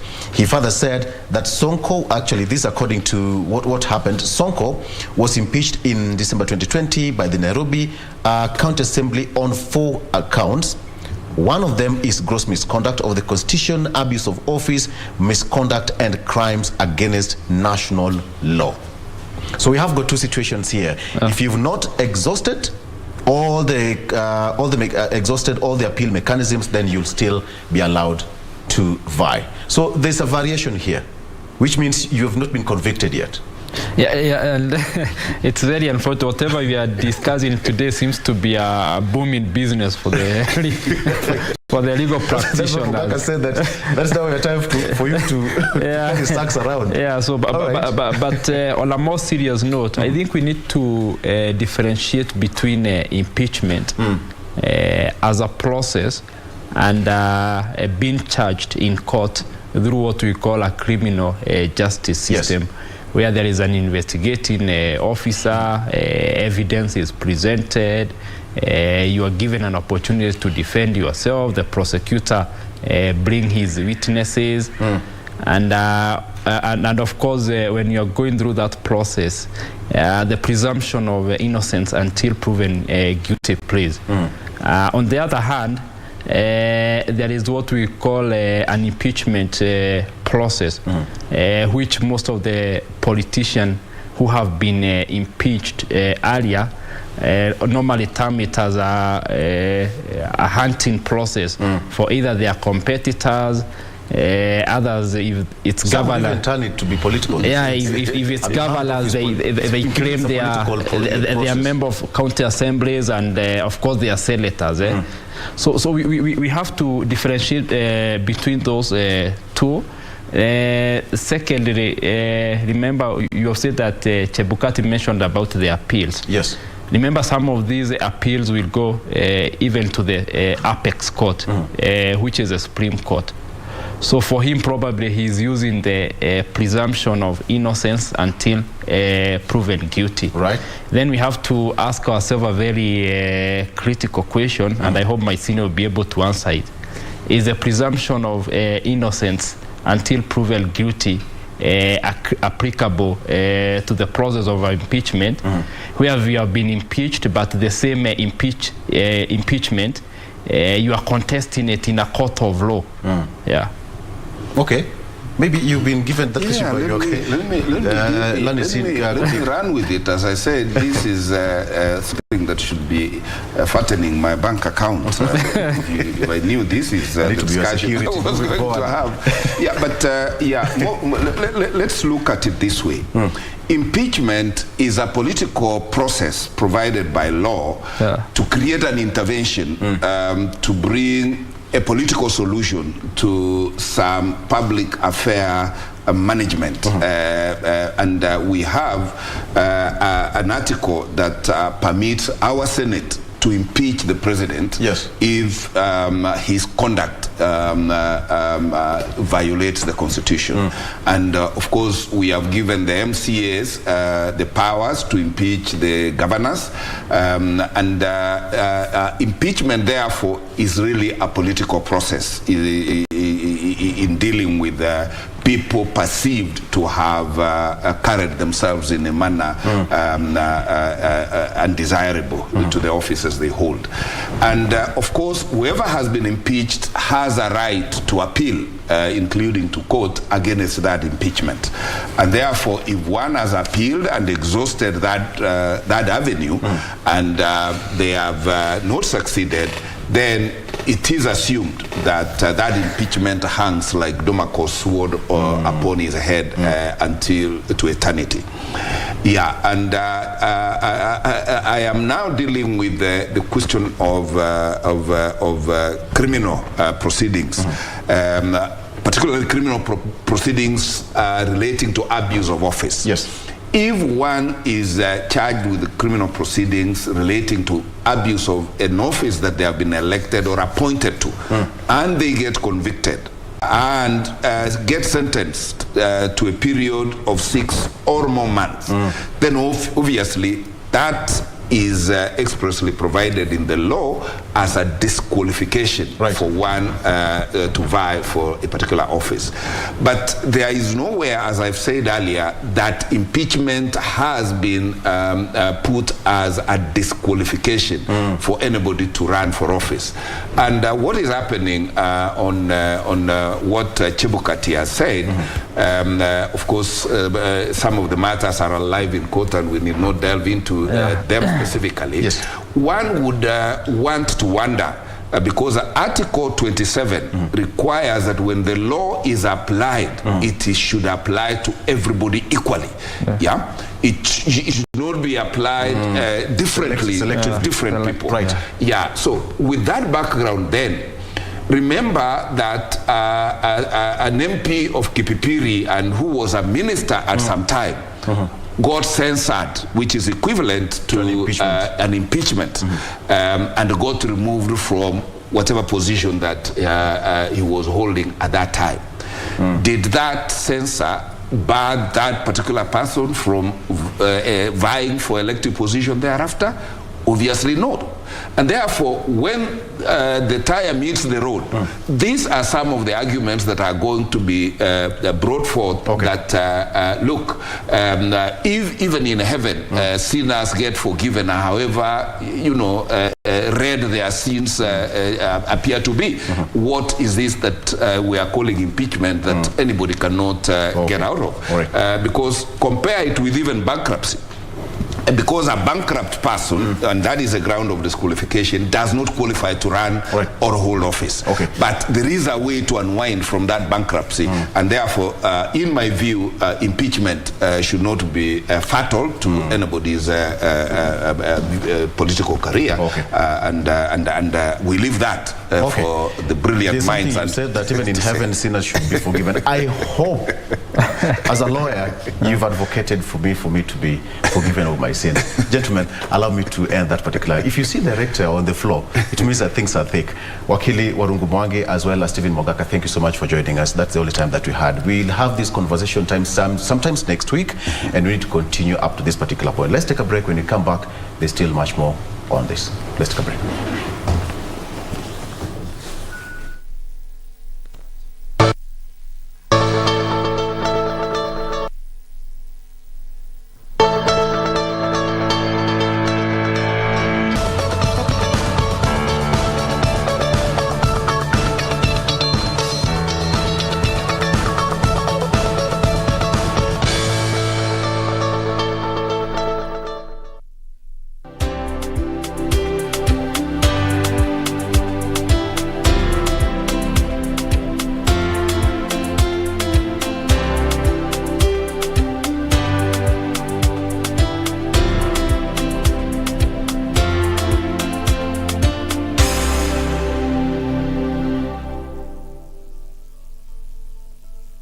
As campaign intensified for the upcoming general election, what does all this mean for you, the voter? What do the candidates have to offer? How prepared are agencies charged with the election process? Join John Kuria and Safina Chieng on Kenya Decides. This and every Tuesday from 10 p.m. on KBC Channel 1 as we unpack elections 2022 with a panel of various stakeholders. Make informed electoral decisions. Huu upuuzi unaoendelea nao na mke wangu ukome. Tena ukome kabisa au utakuja kuzama. Mimi ni mvuvi bwana. Zari, haya ndo mambo mimi nilikuwa sitaki. Wakati wote nitakuja kumwona mwanangu, nitakuja bila pingamizi. Pili, mimi hapa sitoki. Wewe na yule mzee Kongo mlijuana wapi? Zari, unafaa uelewe kwa huyu mtoto ni wa Kate. Hata ukienda wapi bado atakufuata. Alikuja hapa yeye mwenyewe. Sio nyinyi mliomleta.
And 98% of the passenger transit in any country, most particularly Kenyans, happens on roads. Kwanza ningempa kongole sana Mr. President. Barabara si kitu ya transport peke yake.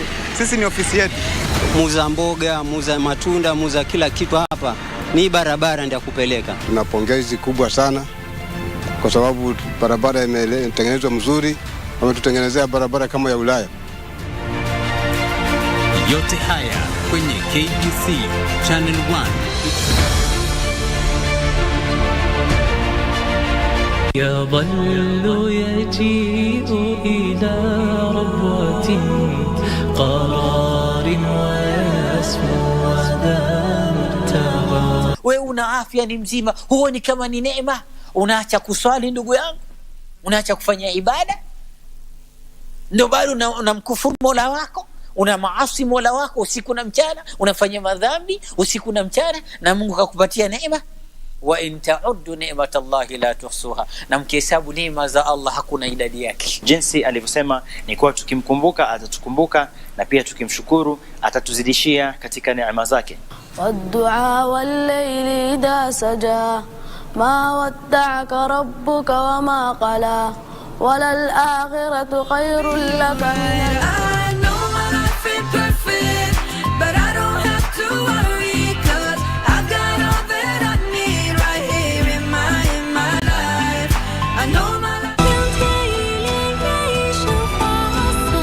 Elliot and Master once talked about the avians. They said the current avian king is ambitious. He'd like to start a war with our kind. Watch out!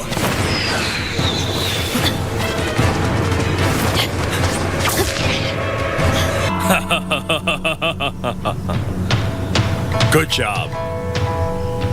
We tracked them all the way here, expecting to catch a few for questions. Someday he's going to rebel and cause trouble. We've got Mars. No need to worry. Prince, my apologies. Get lost. But Prince, do you know who he is?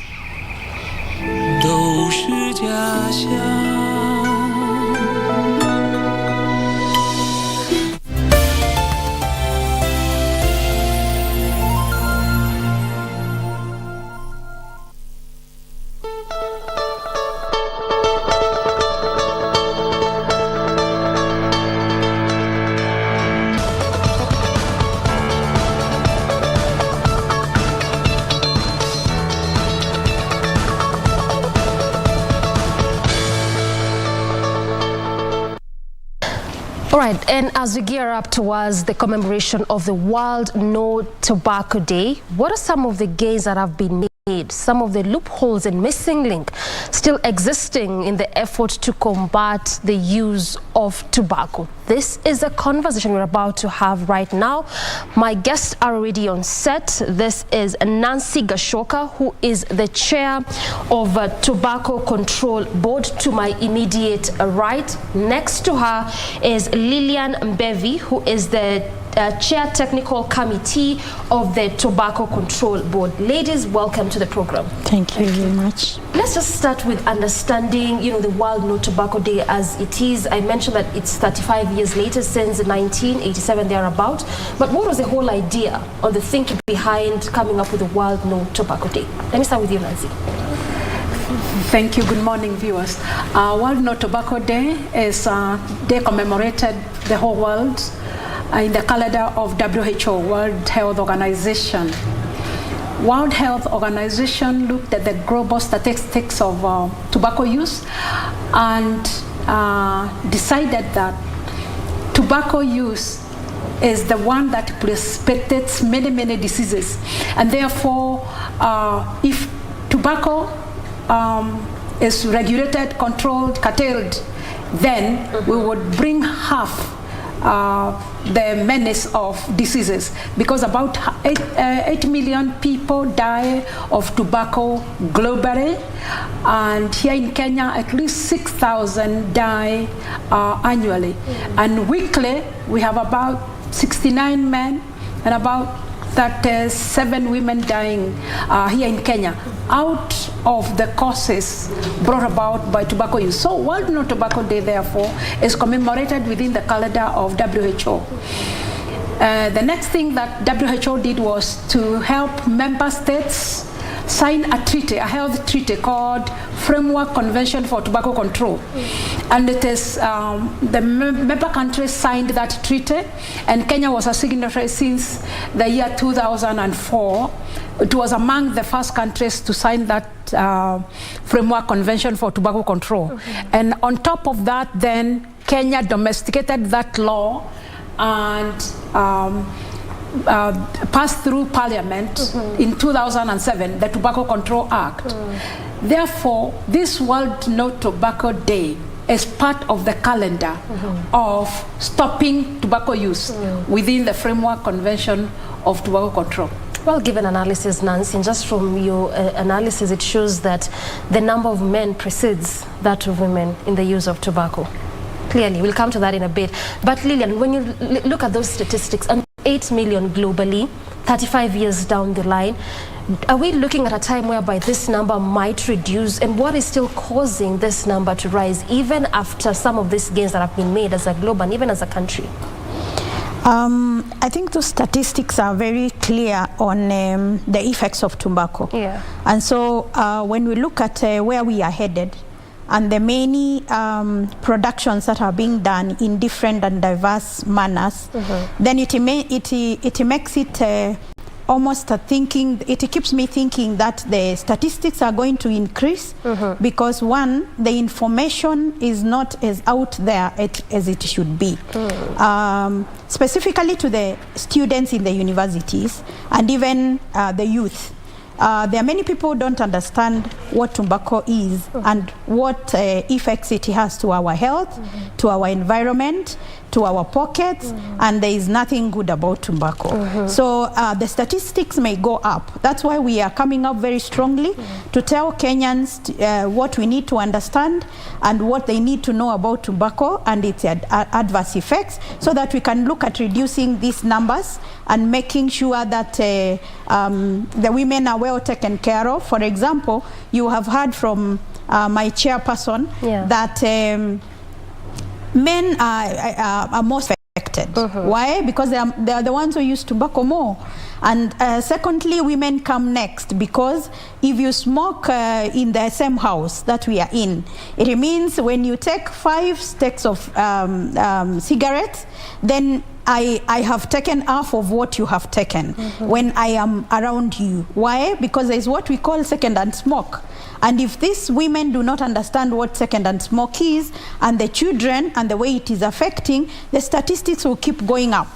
And so the same happens to the students in the universities, taking things that they do not really understand what it is, especially the electronic. The producers kept coming up with very diverse products. We'll come to that, Lillian. Yes. Just before we jump ship to that part, you as a stakeholder, I mean, when you tell me as a Kenyan that the statistics might rise, we're talking about 8 million. That is globally. Nancy talked about, is it 60?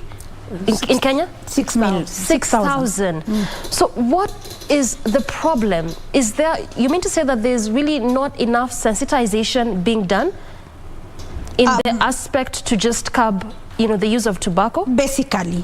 Many people are not aware what are the effects. Starting with the farmers, starting with the consumers, and the students who are getting involved in what they do not know. So if everybody was aware, that's why we want to make a lot of noise and lift our voices to the top of it and tell everybody this is a dangerous product. And so everybody needs to know its effects, and basically they need to know how to refrain out of it, and if you are already in it, there is a way to come out of it. Make a lot of noise in terms of sensitization. That's why you have a 2-month period to ensure that you do this in quite a number of counties. Nancy, I mean, children as early as 7 years. These are children that have just got into primary school and they're already being exposed to tobacco. What is happening? Where is the missing link? Why is this even happening in the first place?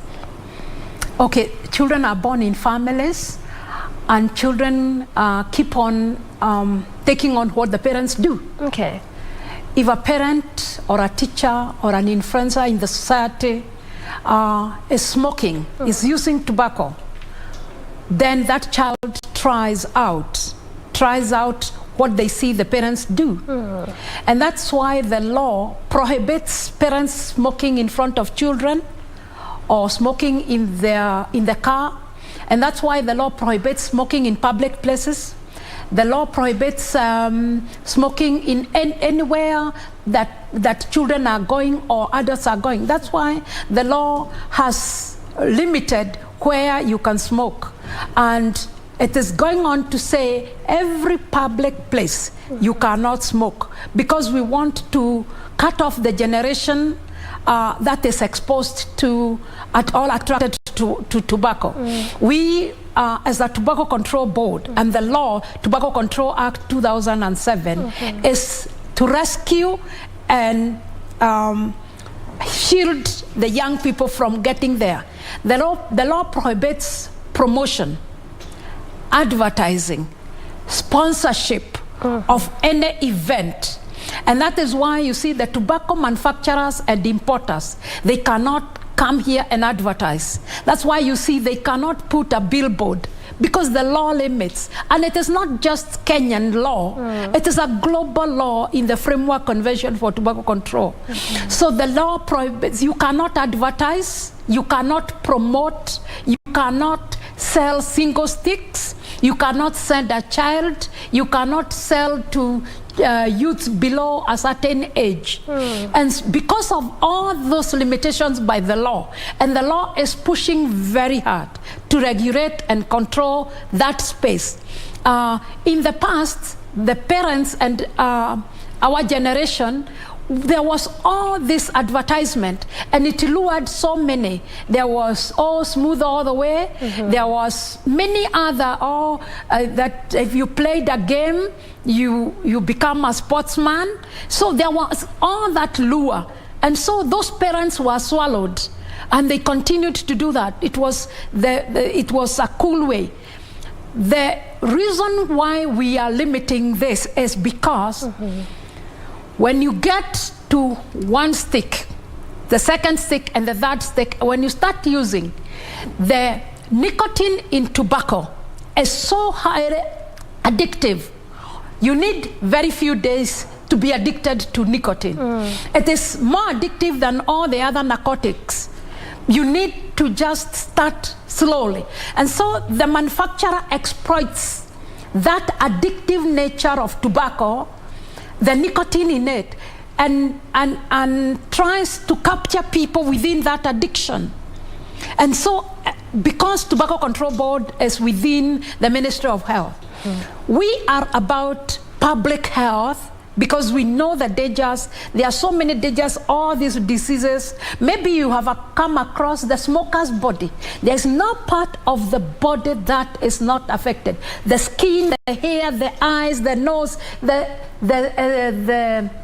larynx, the voice box, the tongue, the teeth, the body, there are breast cancers, the stomach cancers, the lung cancers, cervical cancers, impotence, low libido, sterility, amputated legs, because inhaling tobacco and with all the carbon monoxide gets into lungs and compromises the blood, and the blood goes everywhere. What we have noticed of late from many psychiatrists and practitioners in health centers is that more and more young people who are being attracted to different derivatives of tobacco, the nicotine pouches, the vaping, the electronic cigarettes, and others which are flavored. So when you are caught up in that nicotine addiction, a lot of it goes right into the brain, and we don't know what it's doing. Maybe that's why there is such a rise of mental illnesses, and there is also a lot of low fertility. Many young people are trying to conceive. They cannot because they have tried one of these products. And that's why the Ministry of Health, in conjunction with Tobacco Control Board, we banned shisha. Because shisha was a combination of many things, including tobacco. And so shisha starts banned, so that these 7-year-olds and 10-year-olds and 9-year-olds and university students don't get up into the cycle of addiction and become permanent customers or customers for life for the tobacco manufacturer. And that's why we are here. I hear you, and that was done in 2017, but we'll come to that in a bit, just to understand why it's still on the rise out there. But let me come to you, Lillian. I mean, when you hear Nancy speak, she will clearly outline all the disadvantages of tobacco. And if you're someone of sound mind, you'd actually, if you even are using it, you'd say, maybe I would want to stop doing this. If you're farming this product, you'd say, I want to stop farming this. But let's also not be dead to the fact that we still have farmers who are farming this product.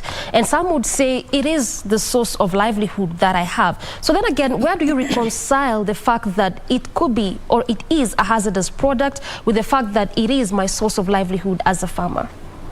Okay, we have many farmers who have found themselves in this Okay. When they were born, they were found their fathers doing the same, and so they continually did the same. And we have quite many of them. So we could not just tell them to stop immediately. And what we have done, we have taken it upon ourselves to educate them, to make sure that they understand what are the effects of growing this, because it affects from the soil. When you look at this tobacco plant, it grows to be a very leafy plant and a big one, and it draws all the nutrients from the soil. In that it depletes the soil, depletes the environment. When you once you start curing it, you have to get trees and cut them down into wood so that you can cure the tobacco. So it depletes the environment, and also the children who are used as laborers, especially in those areas where we grow tobacco. You find the children do not go to school. They actually are the ones who are used to water it, in curing, in growing it. They are the ones who do that. So it affects the children, it affects the growers, it affects, as you continue to interact with the plant, you are actually taking it in. As you continue to use your bare hands even to without handle necessarily it. smoking Yes, it. without even smoking, just handling the plant, you are actually bringing it into your body, because it's a very corrosive product. And so it gets into you actually get a disease in your hands as you continue to interact with it. So that it affects. And so we have continued to educate the farmers. We have gotten into partnership where we now educate them that they can make their source of livelihood from other things or other plants. You can grow something else, and also trying to educate them on how to change that soil and make it better one more time, so that they can be able to grow different kinds of products, and they can also make money. We also try to show them how this plant is actually controlled by the manufacturer. So it's a manufacturer who decides how much am I going to pay the farmers for them to be able to give me their product. And you can't stay with the product, because where do you take it? If you don't give to the manufacturer, so it has no use for you. So you have to sell it at whatever low cost. So eventually we show them you can make more money, and a few have transformed, and we are continually showing them it is possible to do that. And we are hoping in the near future we will have nobody growing tobacco. But we have to wean them out. We have to wean them out slowly by letting them understand the benefits, the commercial benefits of getting out of tobacco, and at the same time what are the effects of this plant into the environment, into your pocket, because when you get sick, and when you the children also get sick, because as they cure it, what happens, the fumes that come out of it are very adverse effects, both to the women, that sometimes they are not able to conceive, and when they conceive, they are not able to carry that to term. And if they carry it to term, then the children who are born have many deformities, and it therefore affects the community. And then the money that you get out of selling that product, you eventually use it on your health to be able to make your life better. And so just to show them that it is more, when you put it in a weighing scale, the disadvantages are more than the advantages. So they understand that, and we help them. We give them the seedlings, we give them the information, get fertilizer for them, for at least for them to be able to jumpstart their lives again from whatever they have been doing, and then looking into the forward. Right. So you give them seedlings. I mean, which alternative crops is this that you're telling them to grow, and possibly why, that could replace them, farming tobacco? I want to pose that question to my chair, because she has been there where they are usually grown, and she has seen what seeds are doing better. But the first of all is to cure the soil, because without curing the soil, there is basically no other plant can make it there. But so when we cure the soil, we are able to give them diverse seedlings for the same. But I would want my chair to add on to that. All right. Yes. So the chair technical says you're the best person to respond to that question. Yeah, thank you. The pilot project, we partnered with WHO, FAO, Food and Agriculture, and World Food Program. And the crop that we tested was beans. High iron beans. So this is the alternative? That is the alternative, called Nyota bean. And it is doing very, very well. And we have met those farmers, and they are very, very happy. So the beans was the first crop that we introduced. But first we had to regenerate the soil, because tobacco plant is very greedy. It's a very greedy. It depletes all the nutrients, the nitrogen. It depletes all the pests. It just makes the soil useless. And so we have introduced in 2 ways: the regeneration of the soil, planting of the Nyota bean, because it's also nitrogen fixing, and it is doing very well. 60, 70 days you have a harvest. And then the labor, tobacco plant is a very labor intensive, and you have to almost be there 24/7, 365 days, tending it and growing it. So we are bringing the farmers less burden, more food to eat, and the land is regenerated, because for one acre of tobacco, you have to cut 2.5 tons of firewood. And so there is desertification and complete depression of environment. And that's why the World No Tobacco Day this year, on the 31st of May, we are talking about tobacco and the environment. Yeah. Now, I'll come to you on that one. Tobacco and the environment. Actually, the theme is threat to our environment. I mean, when we talk about tobacco usage, we so much think about the health effects. It's not as quick for us to think about the adverse effects it has to our environment. So I just want you to talk to us about this theme, perhaps maybe the analogy behind this theme, threat to our environment, and probably what it's set to do, even in the minds of just people, when it comes to conserving our environment and them not using tobacco in the first place. Now, if you go to the areas where tobacco is grown, there is a lot of, as the chair said, there is a lot of depleting of trees. One, because you need the trees to be able to cure. Number two is that as she has said, that the trees that you use, 1 acre of or rather one acre of tobacco, you need 2.5 tons or even more of wood to be able to cure that small portion of tobacco. And so you cut a lot of trees, and that's why we are saying in this one we are planting trees. We are asking everybody to plant another tree, because we have already depleted. And you know, trees, that's why we have had a lot of climate change. Because trees will attract, and where there are trees, there is a lot of rainfall coming. And then you can be able to see the fertility in the soil. But if the soil is very infertile, it means that we need to cure our soil by planting more trees. And especially in the counties where tobacco is grown, we are encouraging them to plant more trees to cure the soil and the environment.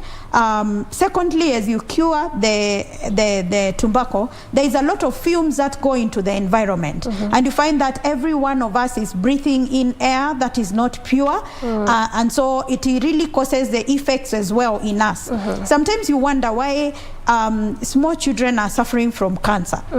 Because of course their health is, they are not very strong in their body.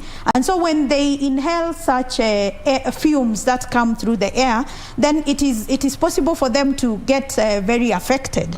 And so this environment is also bringing in, and pure environment is also bringing in a lot of diseases. And so we are asking everybody to be a bit aware about the effects of tobacco to the environment. When people smoke and they throw the remains of what you smoke in the sticks, in the dustbins, they end up going into the rivers, and then there is a lot of clogging, and you know that there is that sponge that is usually there.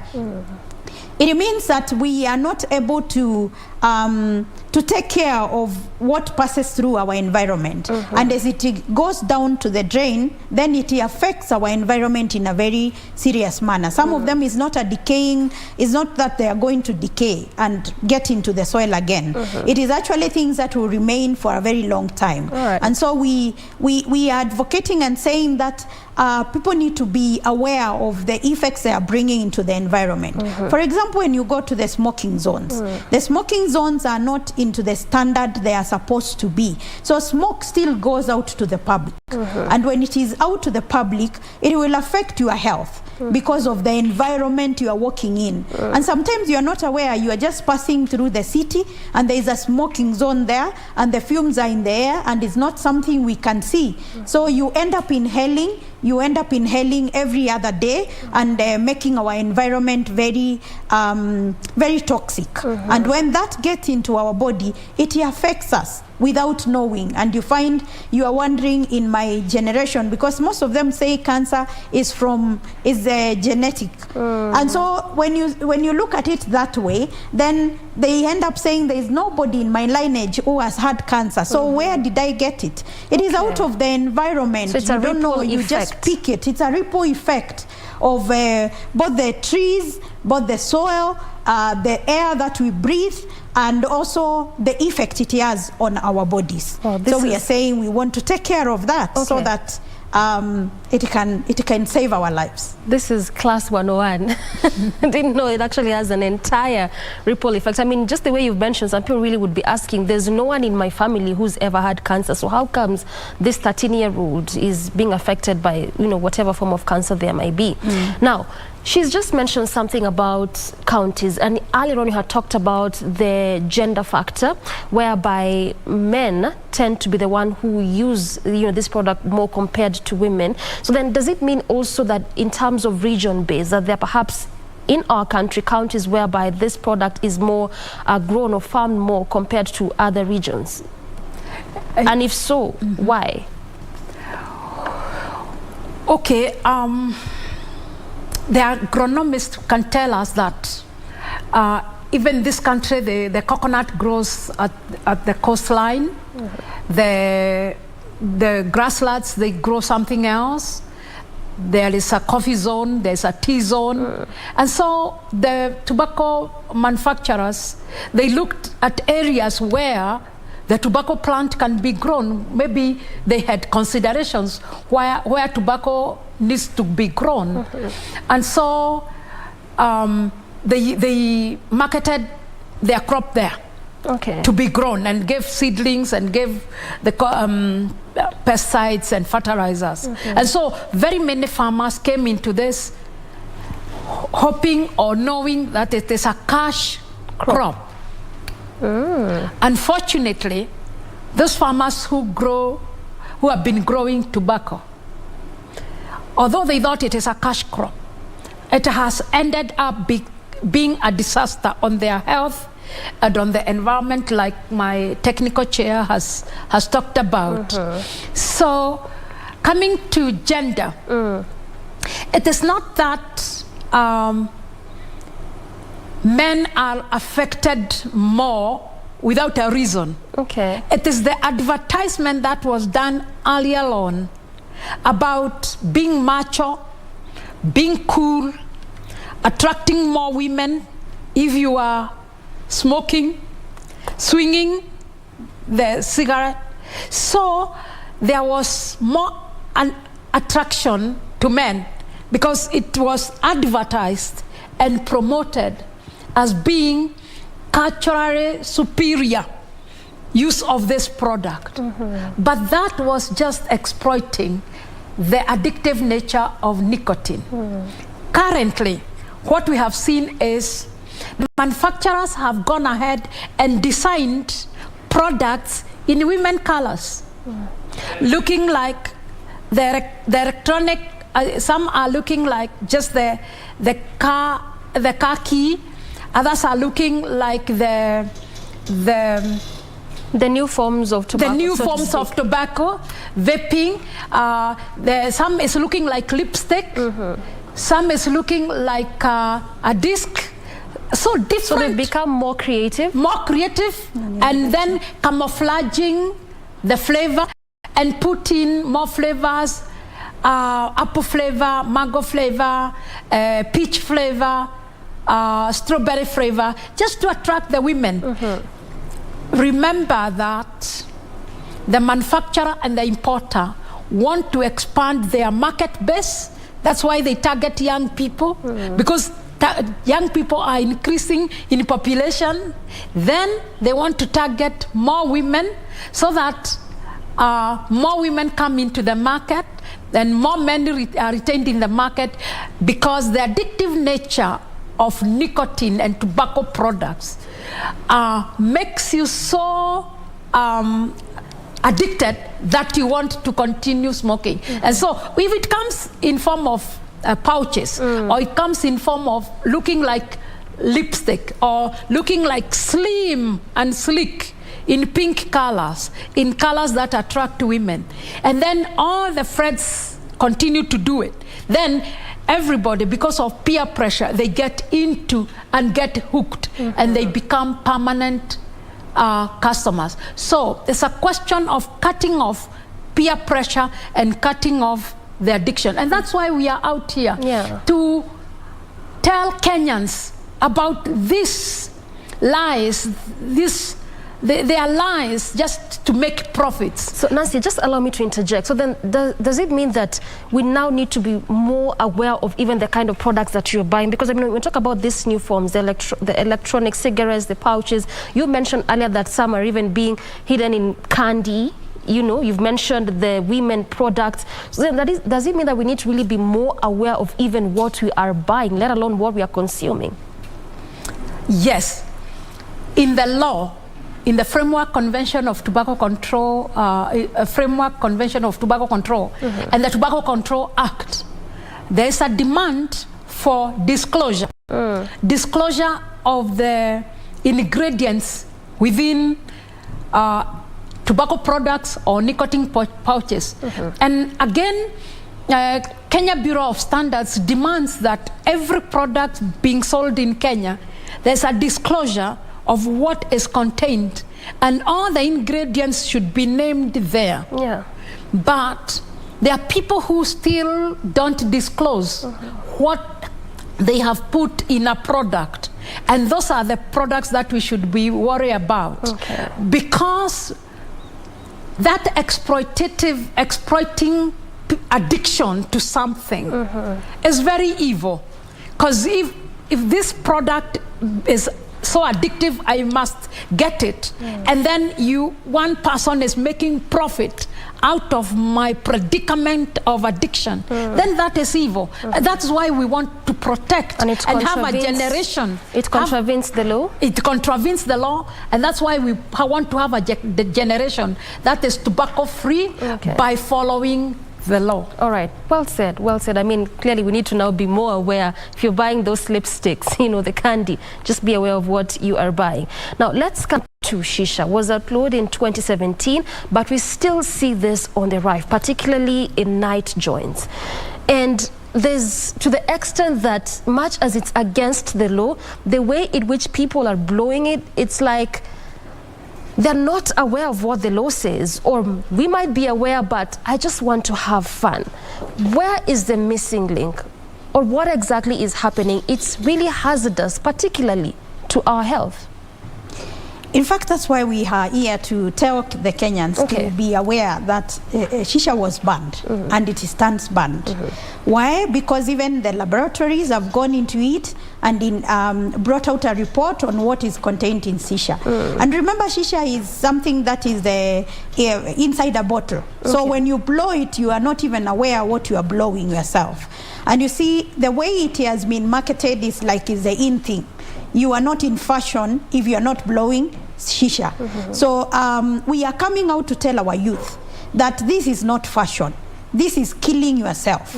It is a dangerous product, and as much as there are people who break the law, it's not everybody who keeps the law. There are some who break the law, and that's why we are sensitizing our youth as much as possible to understand that when something stands banned, it's because the government is quite aware that this is it is a dangerous product, and it will affect your health. And because we care about the public health, and working together with the Ministry of Health, we know that the public health is at stake when they blow shisha.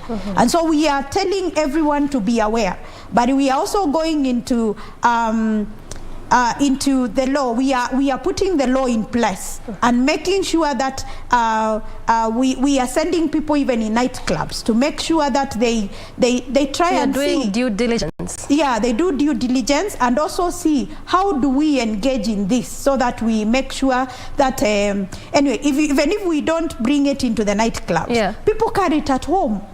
So the most important thing is for you to be able to understand, as much as you are doing it in your house, which somebody may not come to look at it at your house or to see what you are consuming in your house. It is still stands that shisha is banned. Its contents are not good for human consumption, and it kills, and it brings cancer and many other adverse effects that are coming into it. The reason why we have started a war, and at the same time information to the colleges and to the tertiary education institutions and to the universities, to tell the students. We had an engagement with some students last night, and they were so surprised that shisha is banned, and they were also so surprised that tobacco products cause a lot of harm to their bodies. And they called us into different universities and says, please come and help us. We are stuck in this thing. We think it's fashion, but it's not. And that's why we are bringing in everybody to be aware of the law and asking as much as possible in connection with the regulating authorities to see that we make sure that this does not happen again, especially in the bus. Well said, Lillian. And just as we wind down this conversation, I'd want to finish with you, Nancy, in under 1 minute. What would be your call to action, even as we gear up for the World No Tobacco Day next week on Tuesday? Thank you very much. We are going to 24 counties today, tomorrow, and the day after. And the next phase, within the month of June, we'll go to all the counties, another 23 counties. We are saying, if you are addicted to nicotine and tobacco, please go to any health center under universal health care. There is cessation program in every health center. Every health worker is aware that when you come in, you are requested to, you are asked the question, have you ever smoked? Do you smoke? Does anybody within your environment smoke? So let us all move to the health centers because there is rescue there. Number two, parents, if we want to save a generation, let us stop smoking in front of our children. Anyone who had interacted with cigarette smoke, shisha products, or nicotine product, nicotine pouches, vaping, electronic devices. When COVID came, they were hard hit. So let us rescue a generation and rescue Kenyans out of this tobacco use. Good place to end it. Let's rescue a generation. Let's rescue Kenyans.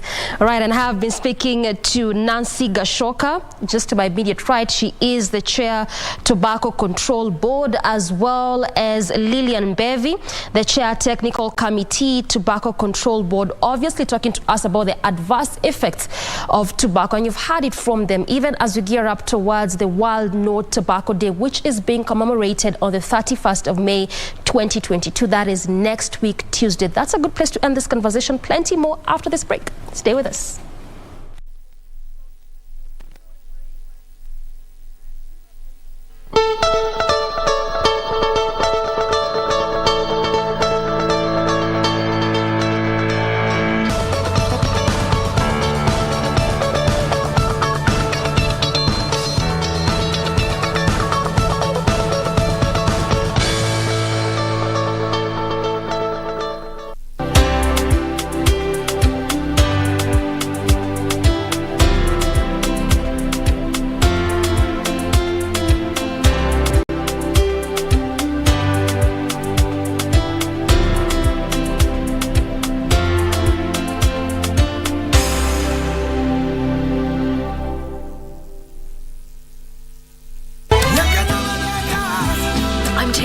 seriously.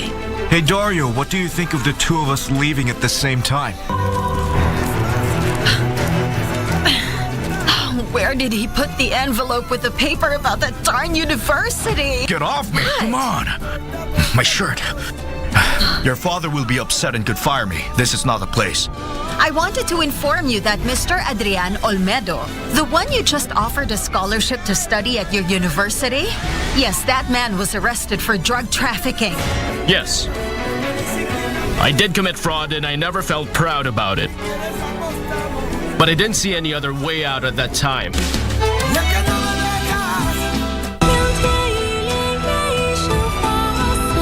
Elliot and Master once talked about the avians. They said the current avian king is ambitious. He'd like to start a war with our kind. Watch out!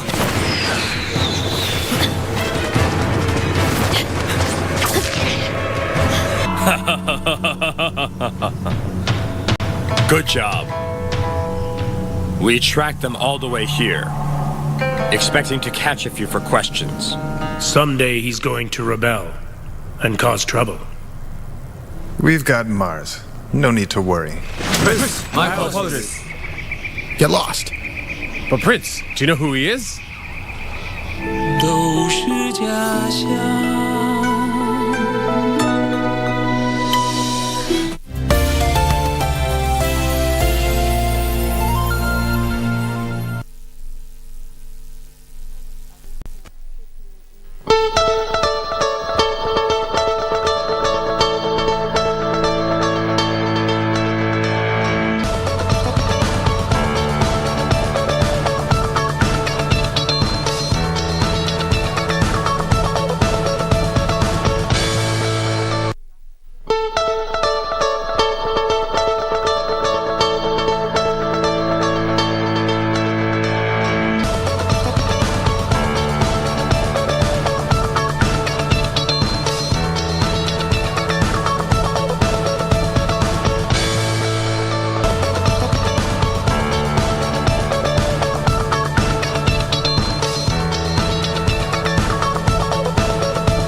Welcome back. Thank you for keeping us company. This still is Good Morning Kenya. We are glad you are still with us. It is exactly 3 minutes past 9 a.m.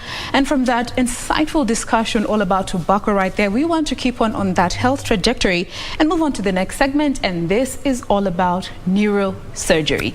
Now, this is a branch of medicine that not much is known about it until you find yourself in a situation where you require this kind of treatment, or you know somebody who requires this kind of treatment. But today we are here to give you the basic information that you need to know around neurosurgery and just understand the advancements that we have made as a country. And to help us with this conversation today, we have Dr. Devendra Singh, who is a neurosurgeon working with Medihill Group of Hospitals. Good morning and welcome.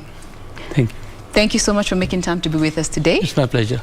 All right, so neurosurgery, for most people, when we hear this term, we think of complex things because we have our own understanding of what it could be. Yes. But from a medical point of standing, when we talk about neurosurgery, or you as a neurosurgeon, what does that encompass? What does it mean? Neurosurgery is basically that field of medicine that deals with the treatment of disorders and diseases of the nervous system, basically brain and the spine.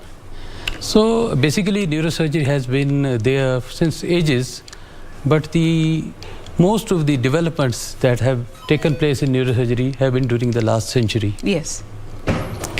And today I am going to speak, I was told to speak about basically the advancements that we have made in neurosurgery during the recent period. So the first and the foremost that comes to my mind is the development of the neuroimaging. So while treating the brain and spine, we need to have a good imaging. By imaging we mean good the CT scan, MRI, PET scan, and many other instruments that form part of this imaging.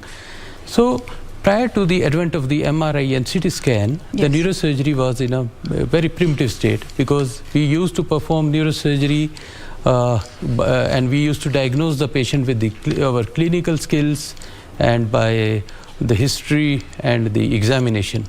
But that was very crude method. And now with the advent of the CT and MRI, we can treat the patient, we can diagnose the patient very well, because they are very fast, they are very accurate, and most important, they are very non-invasive. Yes. And we can easily diagnose the patient and plan our surgery according to that diagnosis we have made. All right. Now, when we talk about neurosurgery, for what has been known for the longest time has always been the conventional open surgery. And maybe for those of our viewers who might not understand what it encompasses, traditionally it has been what has been used for most of the brain surgeries that have been required. What goes into open brain surgery? See, the surgeries, as they are evolving, they are moving from open brain surgeries to minimally invasive brain surgeries, or any minimally invasive surgery. By open brain surgery, we mean that we have to expose the brain to the maximum, because prior to the advent of the endoscopes and the microscope, you had to make a big incision, big opening in the brain, so that you can visualize the brain properly and do the surgery. Now, with the advent of the endoscope and the microscope, what has happened is that now we need a very small incision in the brain. We don't need to open the brain in a big manner and expose the brain and do the surgery, because we can do the surgery with a small incision and a small opening in the brain. The main reason for that is, now the endoscope and the microscope, they provide two things. They provide the illumination, that is a light, and magnification. They provide magnification, so that we can see all the tissue of the brain and everything with under magnification. So this helps us perform the surgery in a better manner, and we provide good results, because the incision is small, the blood loss is small, the hospital stay is less, the overall cost of the treatment is drastically reduced because the overall stay, and the results have greatly improved. Now, medically speaking, when you compare the open brain surgery versus the microscopic or endoscopic surgery, what are the health risks that were associated with the open brain surgery that are hugely avoided when it comes to endoscopic and microscopic brain surgery? Open surgeries used to be a lengthy procedure. It used to have poor, I may say that the results are better with the endoscopic brain surgeries. Okay. Because as I told you, we do it under magnification, we do it with a lot of illumination, smaller incision. That has greatly improved the result. Open surgeries had problems like lot of blood loss. The risk of infection was more, because the more tissue exposure, the more damage to the normal tissue. So that's why we called this the endoscopic as the microscopic neurosurgery as minimally invasive. Because normally we don't we save the normal tissue. Our main aim is that we don't disturb the normal tissue. We just attack upon the pathological or the tumor or anything that is not the part of the normal brain. So for that, we don't go through a small incision. We try to protect the normal structures, and then we only attack the pathology. Okay. So in this way, the results are improved. The post-op stay is less.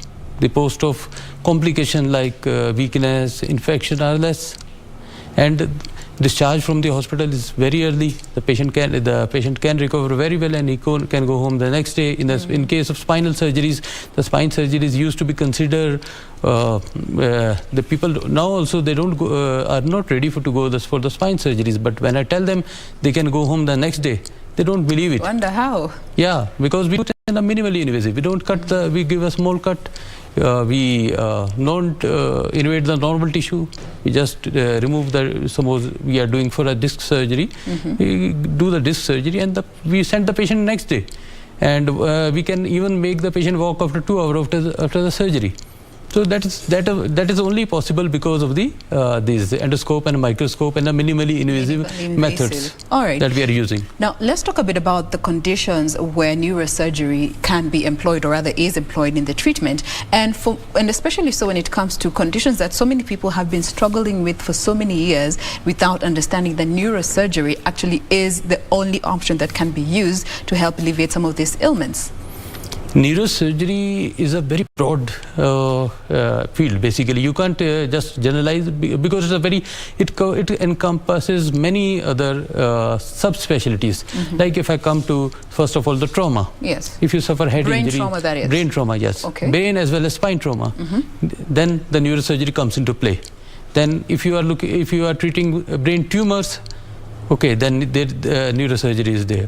Then, and before we even jump the gun, allow me to just interject. You know, when you talk about brain trauma, from a medical standing, you know what it means, but maybe our viewer is wondering, okay, what is brain trauma or what is spine trauma? Medically speaking, how would you define brain trauma and spine trauma? See, as you know, road traffic accidents, assaults can lead to brain trauma or the spine trauma. What I mean by this is any injury to the brain is called brain trauma or brain injury, as well as any injury to the spine can lead to spinal injury.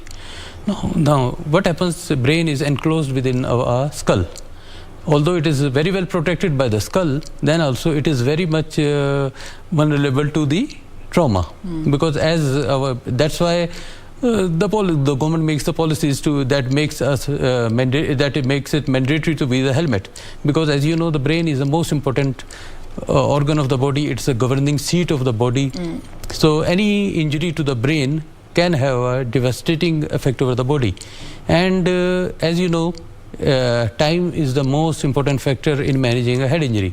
So patient should be aware about this, that if he reaches hospital in time, and if he is suspecting the head injury, and that manifests in the form of patient may have headache, unconsciousness, vomiting, and or nasal or ear bleed.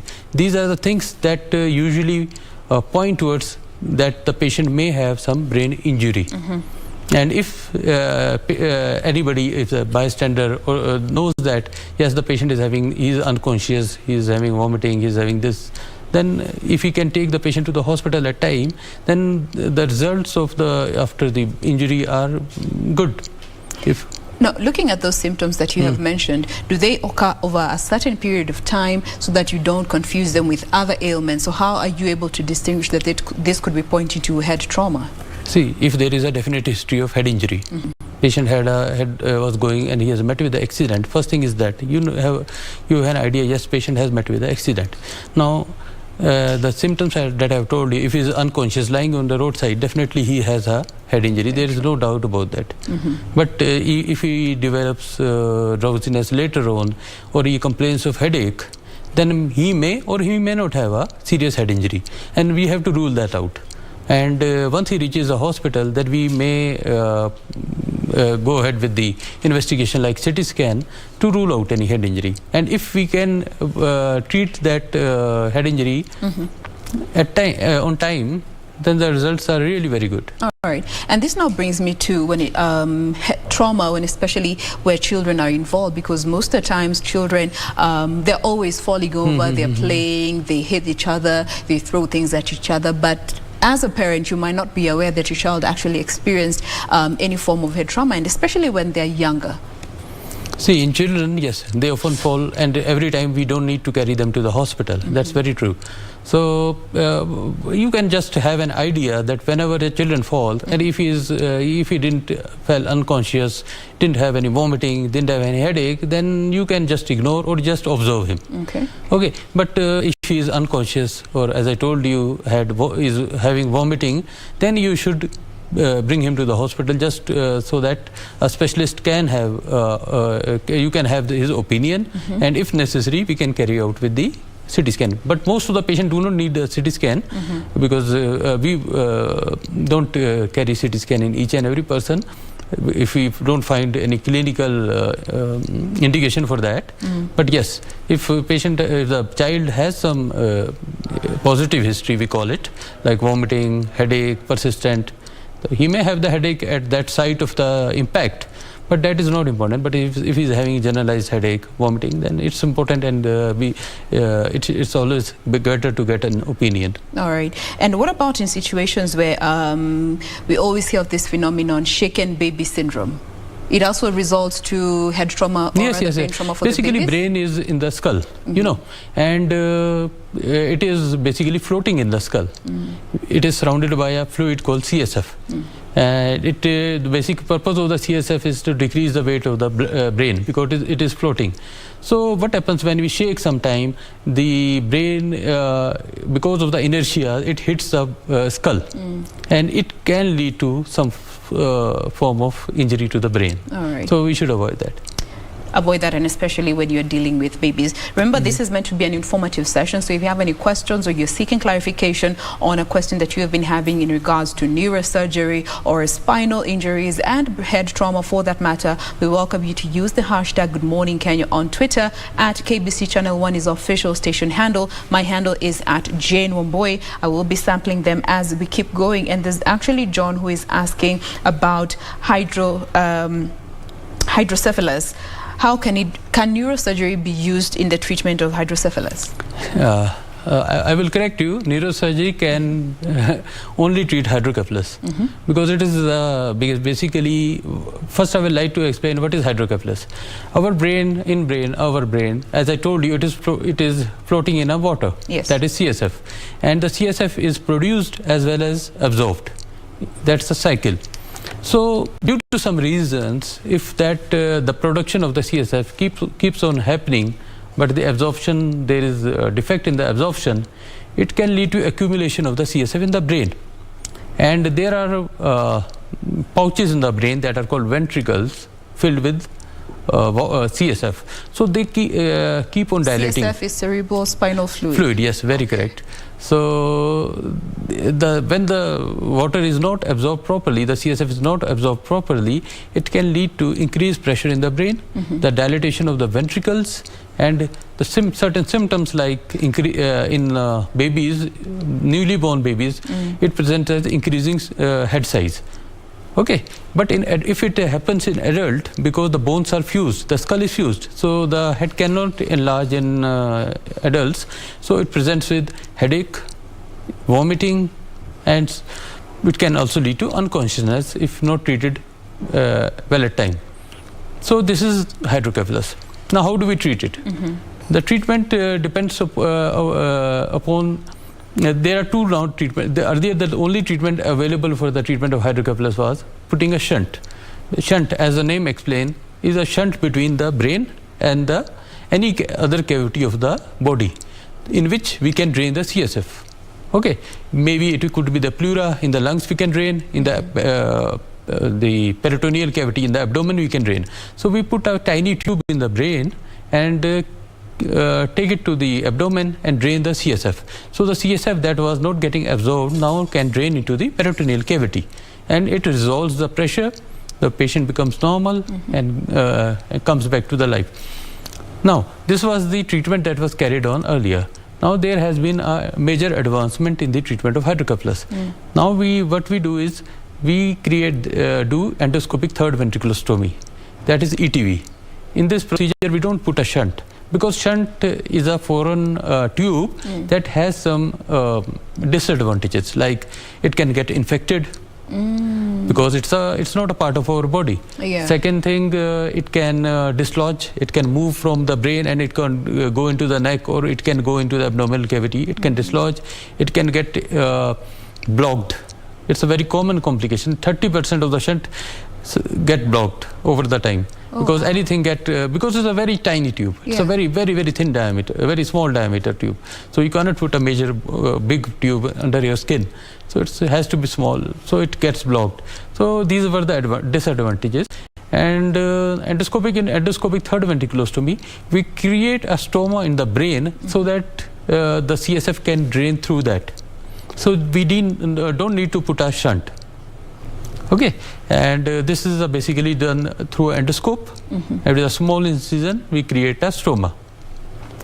It has also some disadvantages. It's a bit costlier because the equipments that are used are a bit costlier. It is a big learning curve.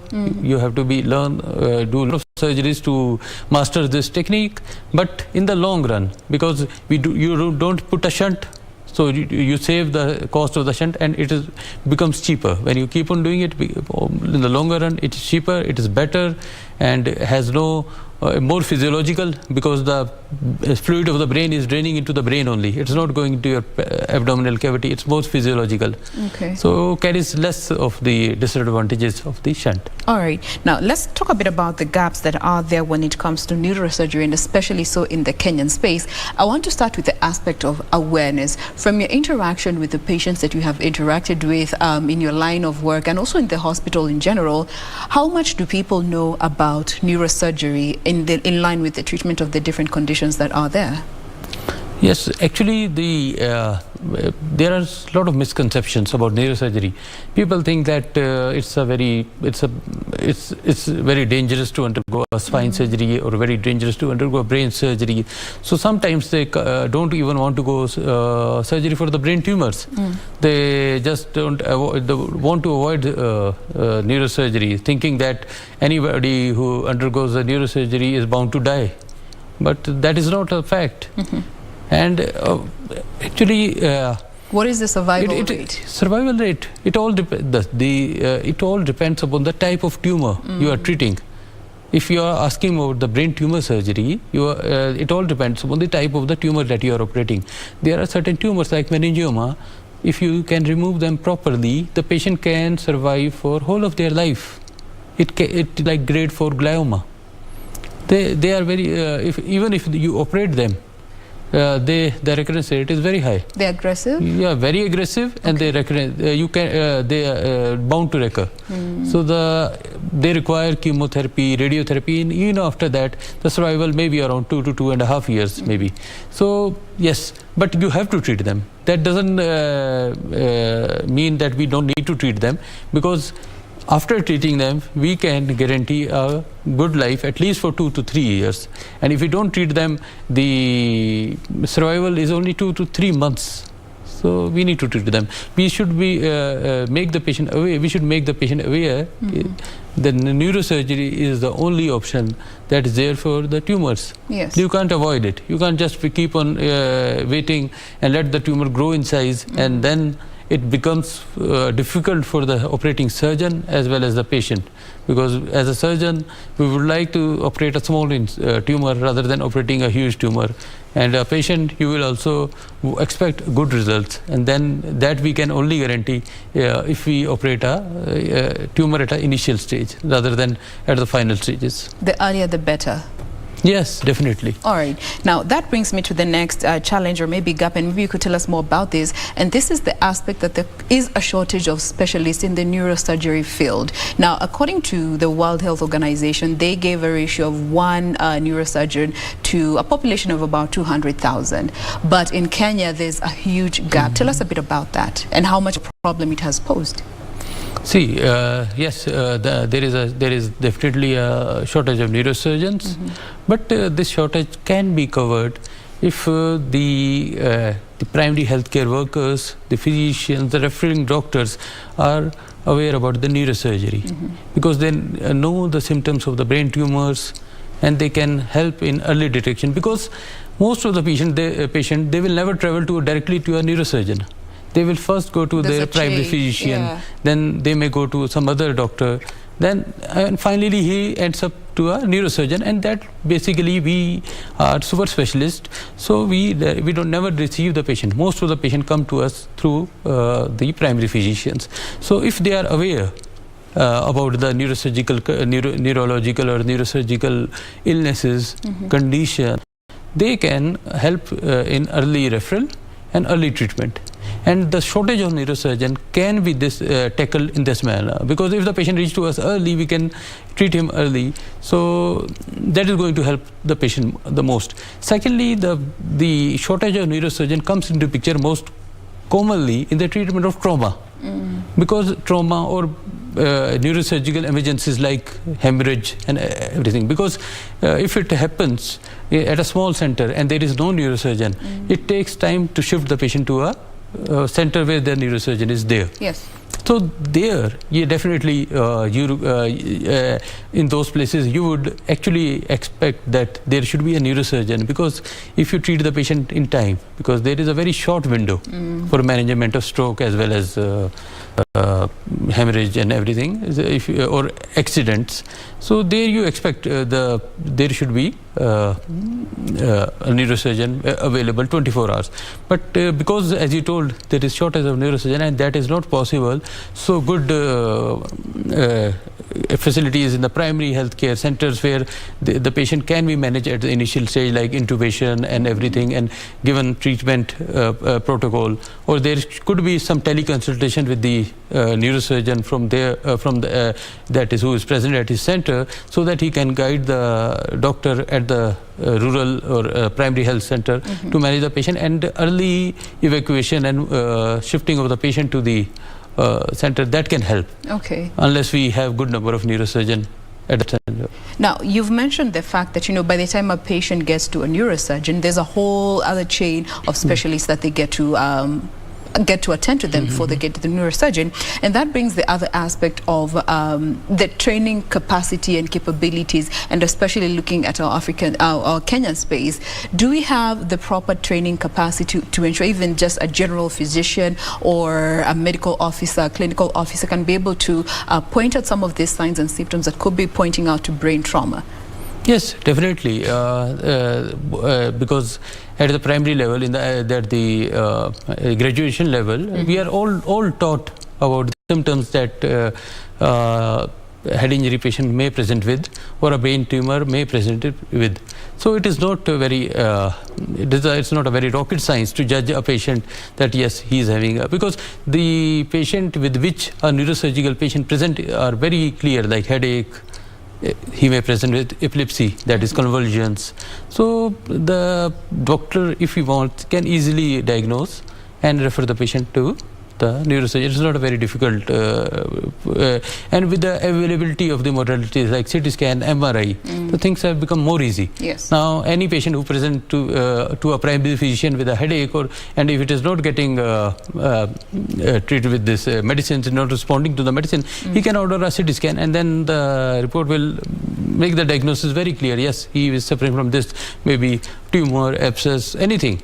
So it can help them referring the patient. Okay. And what about in this, when it comes to specializing now to neurosurgery? As you had mentioned, it takes a number of years in order to actually be proficient in performing some of these surgeries. Do we have the capacity to actually offer that education as a country? Or if yes, what more needs to be done to just ensure that we are able to train more and more medics who are specializing in the neurosurgery that actually that all depends upon the government and initiative of that. They have to identify the problem, and then in the medical school they could provide increased number of seats, and they can open training center for neurosurgeon. That can be done.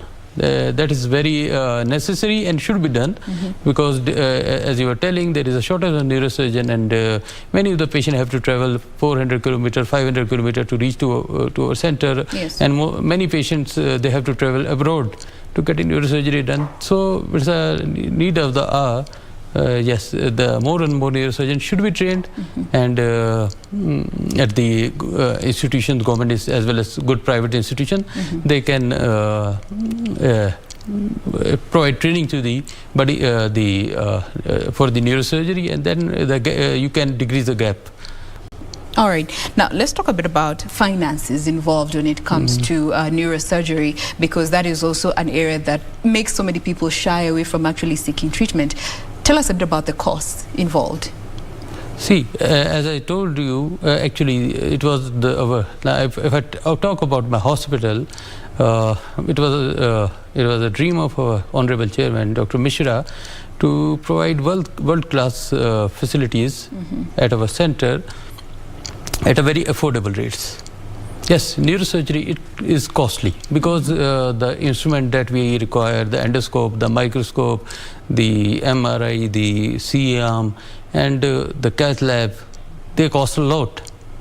But yes,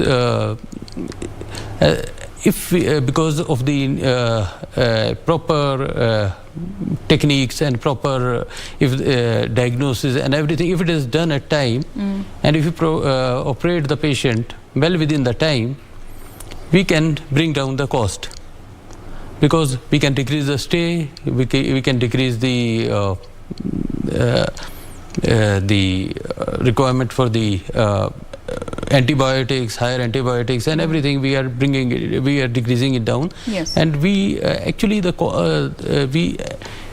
cost also depends upon the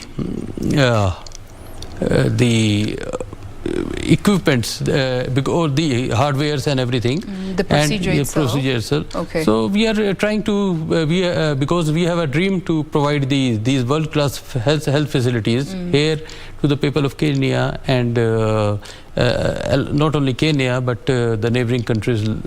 So we are working on this, and if you compare the cost, we are very, very cheaper and affordable to if you compare with the other nearby hospitals. Right. And I've seen that myself.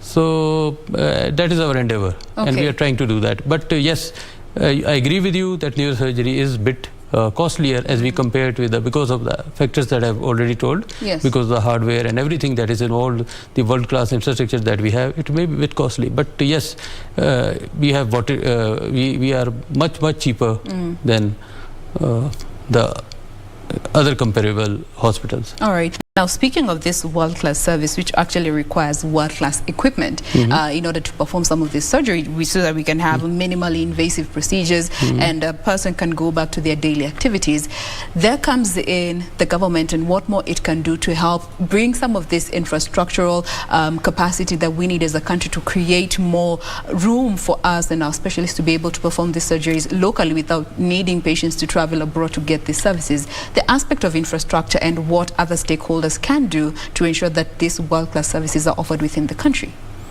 See, the government can do is that the instruments that we have now, that is not the question that I'm supposed to answer, because these the instruments that are being brought from, because they are not manufactured in Kenya, so they are imported from the other countries. Now government can reduce this duties on this, then so that they become cheaper, and once they become cheaper, they can be deployed at many centers. And because since, as you know, the things that are imported are bound to be, and because they are heavy duties excise on them, so if that is reduced, the things may become cheaper.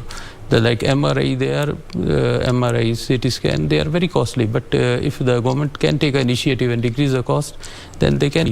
There can be many centers that may be coming up with this kind of facilities. All right.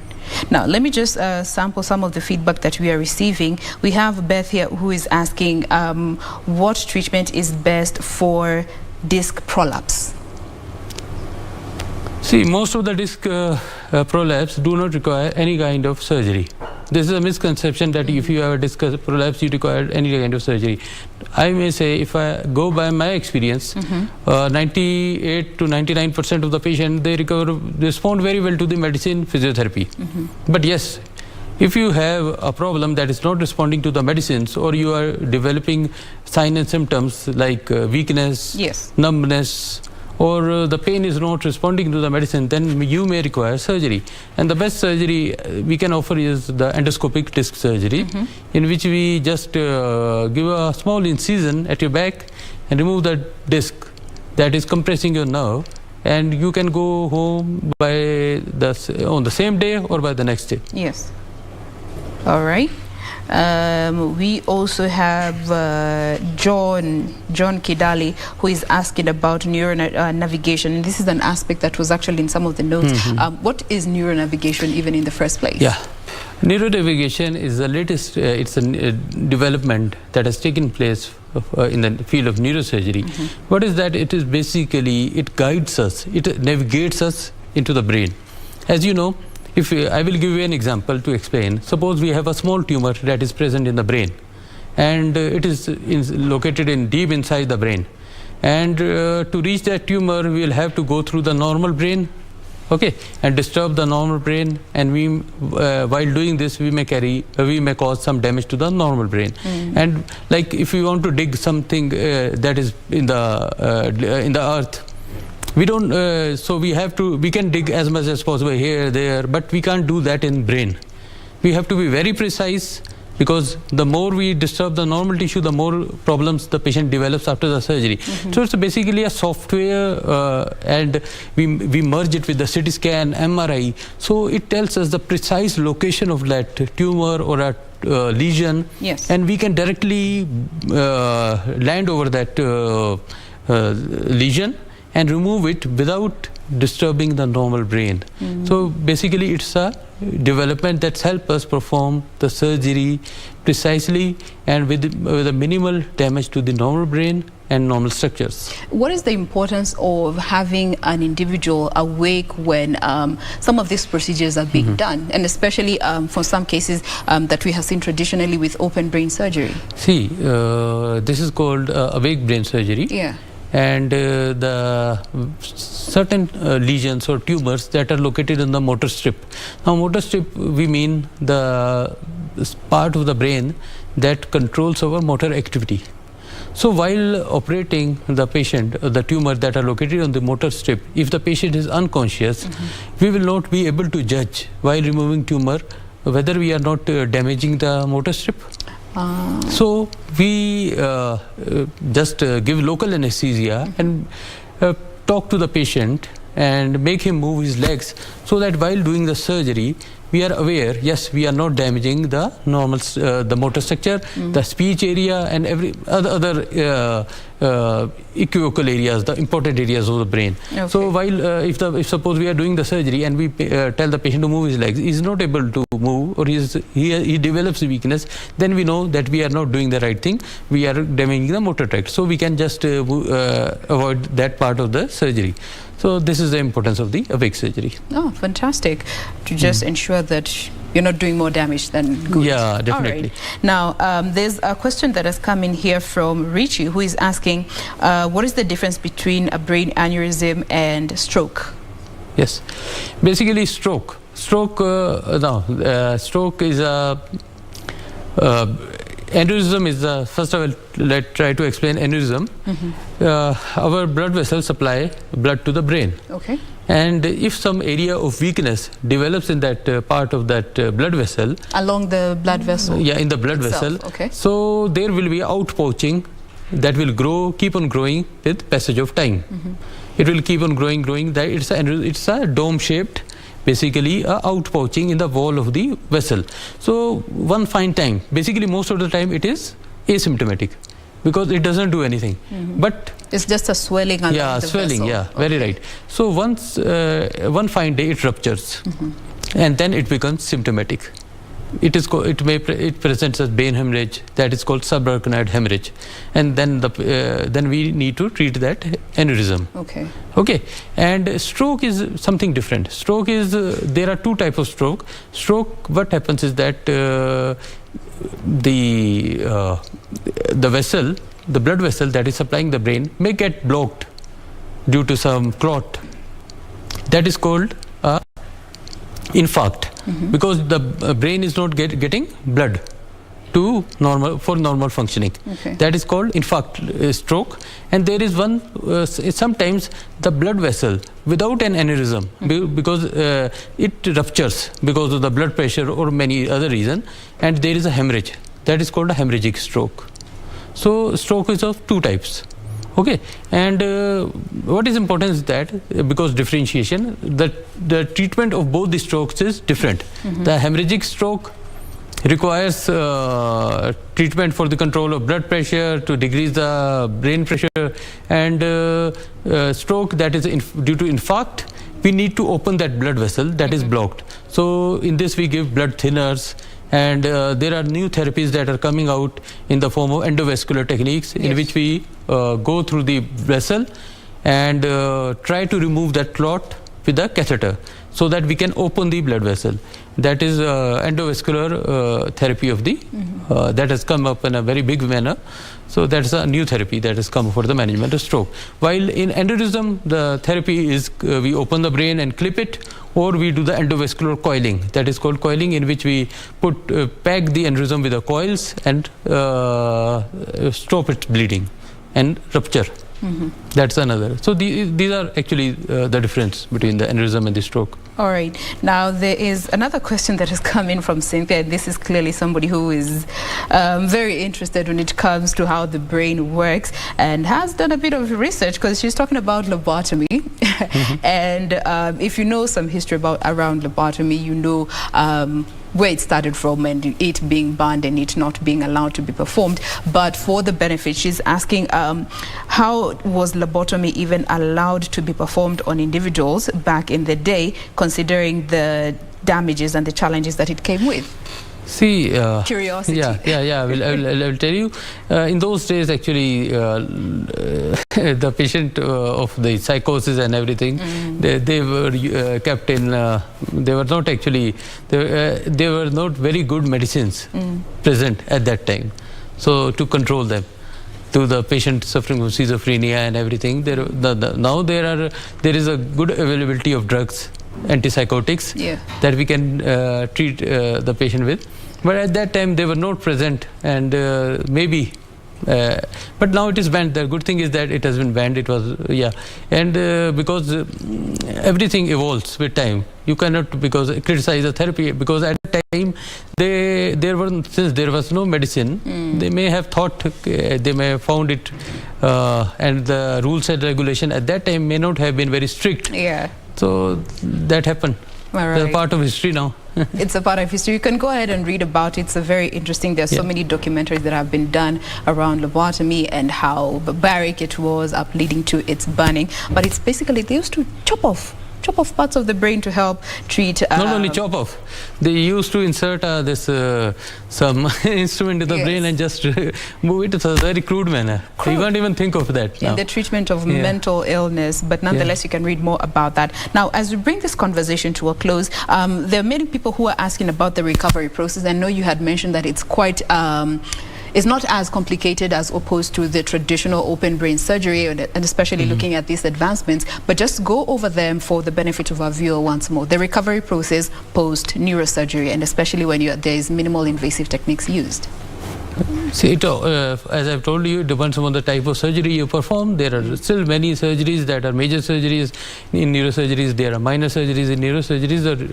So recovery rate depends upon the disease, basically. But if I generally speak, the recovery time is around 4 to 5 days. You can recover within 4 or 5 days in most of the cases. In the spine surgeries, if you are doing the minimally invasive disc surgeries, the recovery time is only a single day. You can go back home after a day of the procedure, or on the same day. And now it also depends. Suppose I was telling you about the aneurysm surgery. Now the aneurysm, I told you, most commonly present with the rupture. And once it ruptures, it has n number of complications. It can cause bleeding. Yes, it can cause vasospasm, in which the blood vessel they go constrict, and the blood supply to the brain is decreased. It can re-rupture. It can cause hydrocephalus. It can n number of complications are associated with a ruptured aneurysm.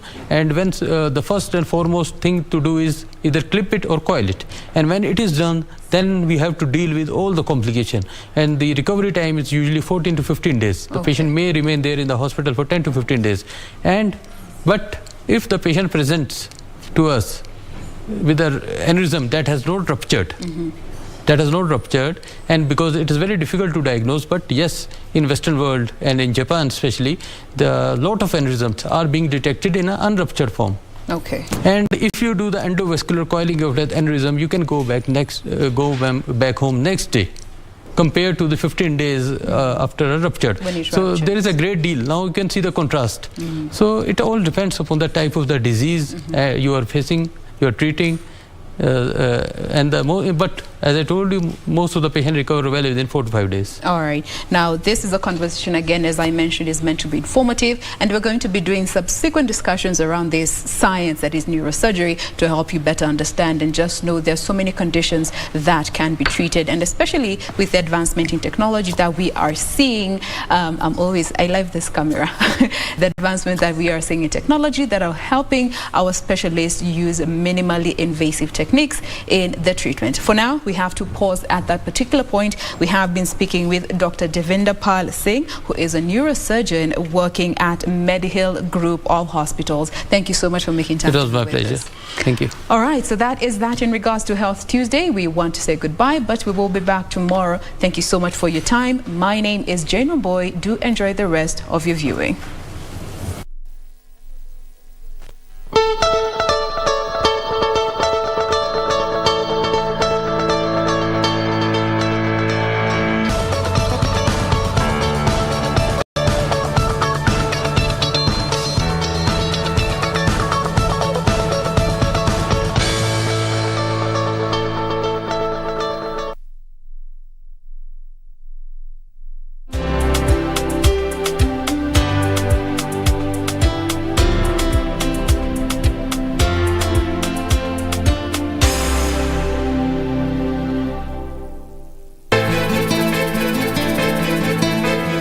Huu upuuzi unaoendelea nao na mke wangu ukome.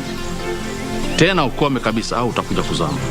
Mimi ni mvuvi bwana. Haya ndo mambo mimi nilikuwa sitaki. Wakati wote nitakuja kumwona mwanangu, nitakuja bila pingamizi. Pili, mimi hapa sitoki. Wewe na yule mzee Kongo mlijuana wapi? Zaro, unafaa uelewe kuwa huyu mtoto ni wa Kate. Hata ukienda wapi bado atakufuata. Alikuja hapa yeye mwenyewe. Sio nyinyi mliomleta.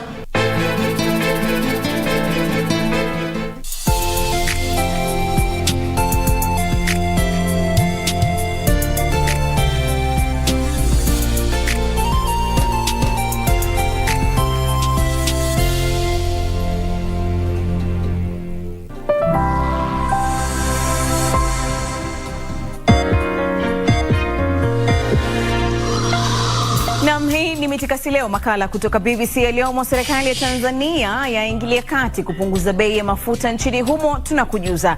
Baadaye Rais wa Tanzania Samia Suluhu Hassan awasili Uganda kwa ziara ya siku 2, kisha mashirika ya ndege barani Afrika kuungana katika hatua ya kujadiliana na wanunuzi ili kupunguziwa bei ya mafuta.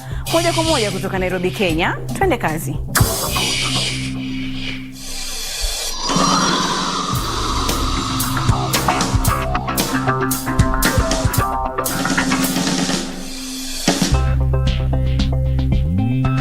So Dr. Masalam, popote ulipo, karibu kwa toleo la leo. Makala yanaangazia habari za biashara zinazokuhusu. Uchambuzi wa kina na mahojiano ni Telinus Moshigadi. Serikali ya Tanzania imetangaza kutoa ruzuku ya dola 430 ili kupunguza bei ya mafuta, hatua ambayo itaanza kutekelezwa kuanzia Juni 1 mwaka 2022. Akiongea bungeni wakati wa kutoa mikakati wa kukabiliana na kupanda kwa bei ya mafuta, waziri wa nishati January Makamba amesema ruzuku hii imetolewa kwa kupunguza matumizi serikali katika kipindi kilichobaki cha mwaka 2021 mwaka 2022. Mnamo Jumapili, Ikulu ya Tanzania iliandaa kikao cha dharura kujadili jinsi ya kumudu hali. Kulingana na bei zilizotolewa wiki jana, petroli itauzwa kwa dola 1 senti 36 kwa lita, huku diesel ikiuzwa dola 1 senti 40 kwa lita. Bei hizo mpya zilikuwa ni ongezeko la 9.5% kwa petroli na 17% kwa diesel mtawalia. Kwa sasa naungana naye Igan Sala, mwanahabari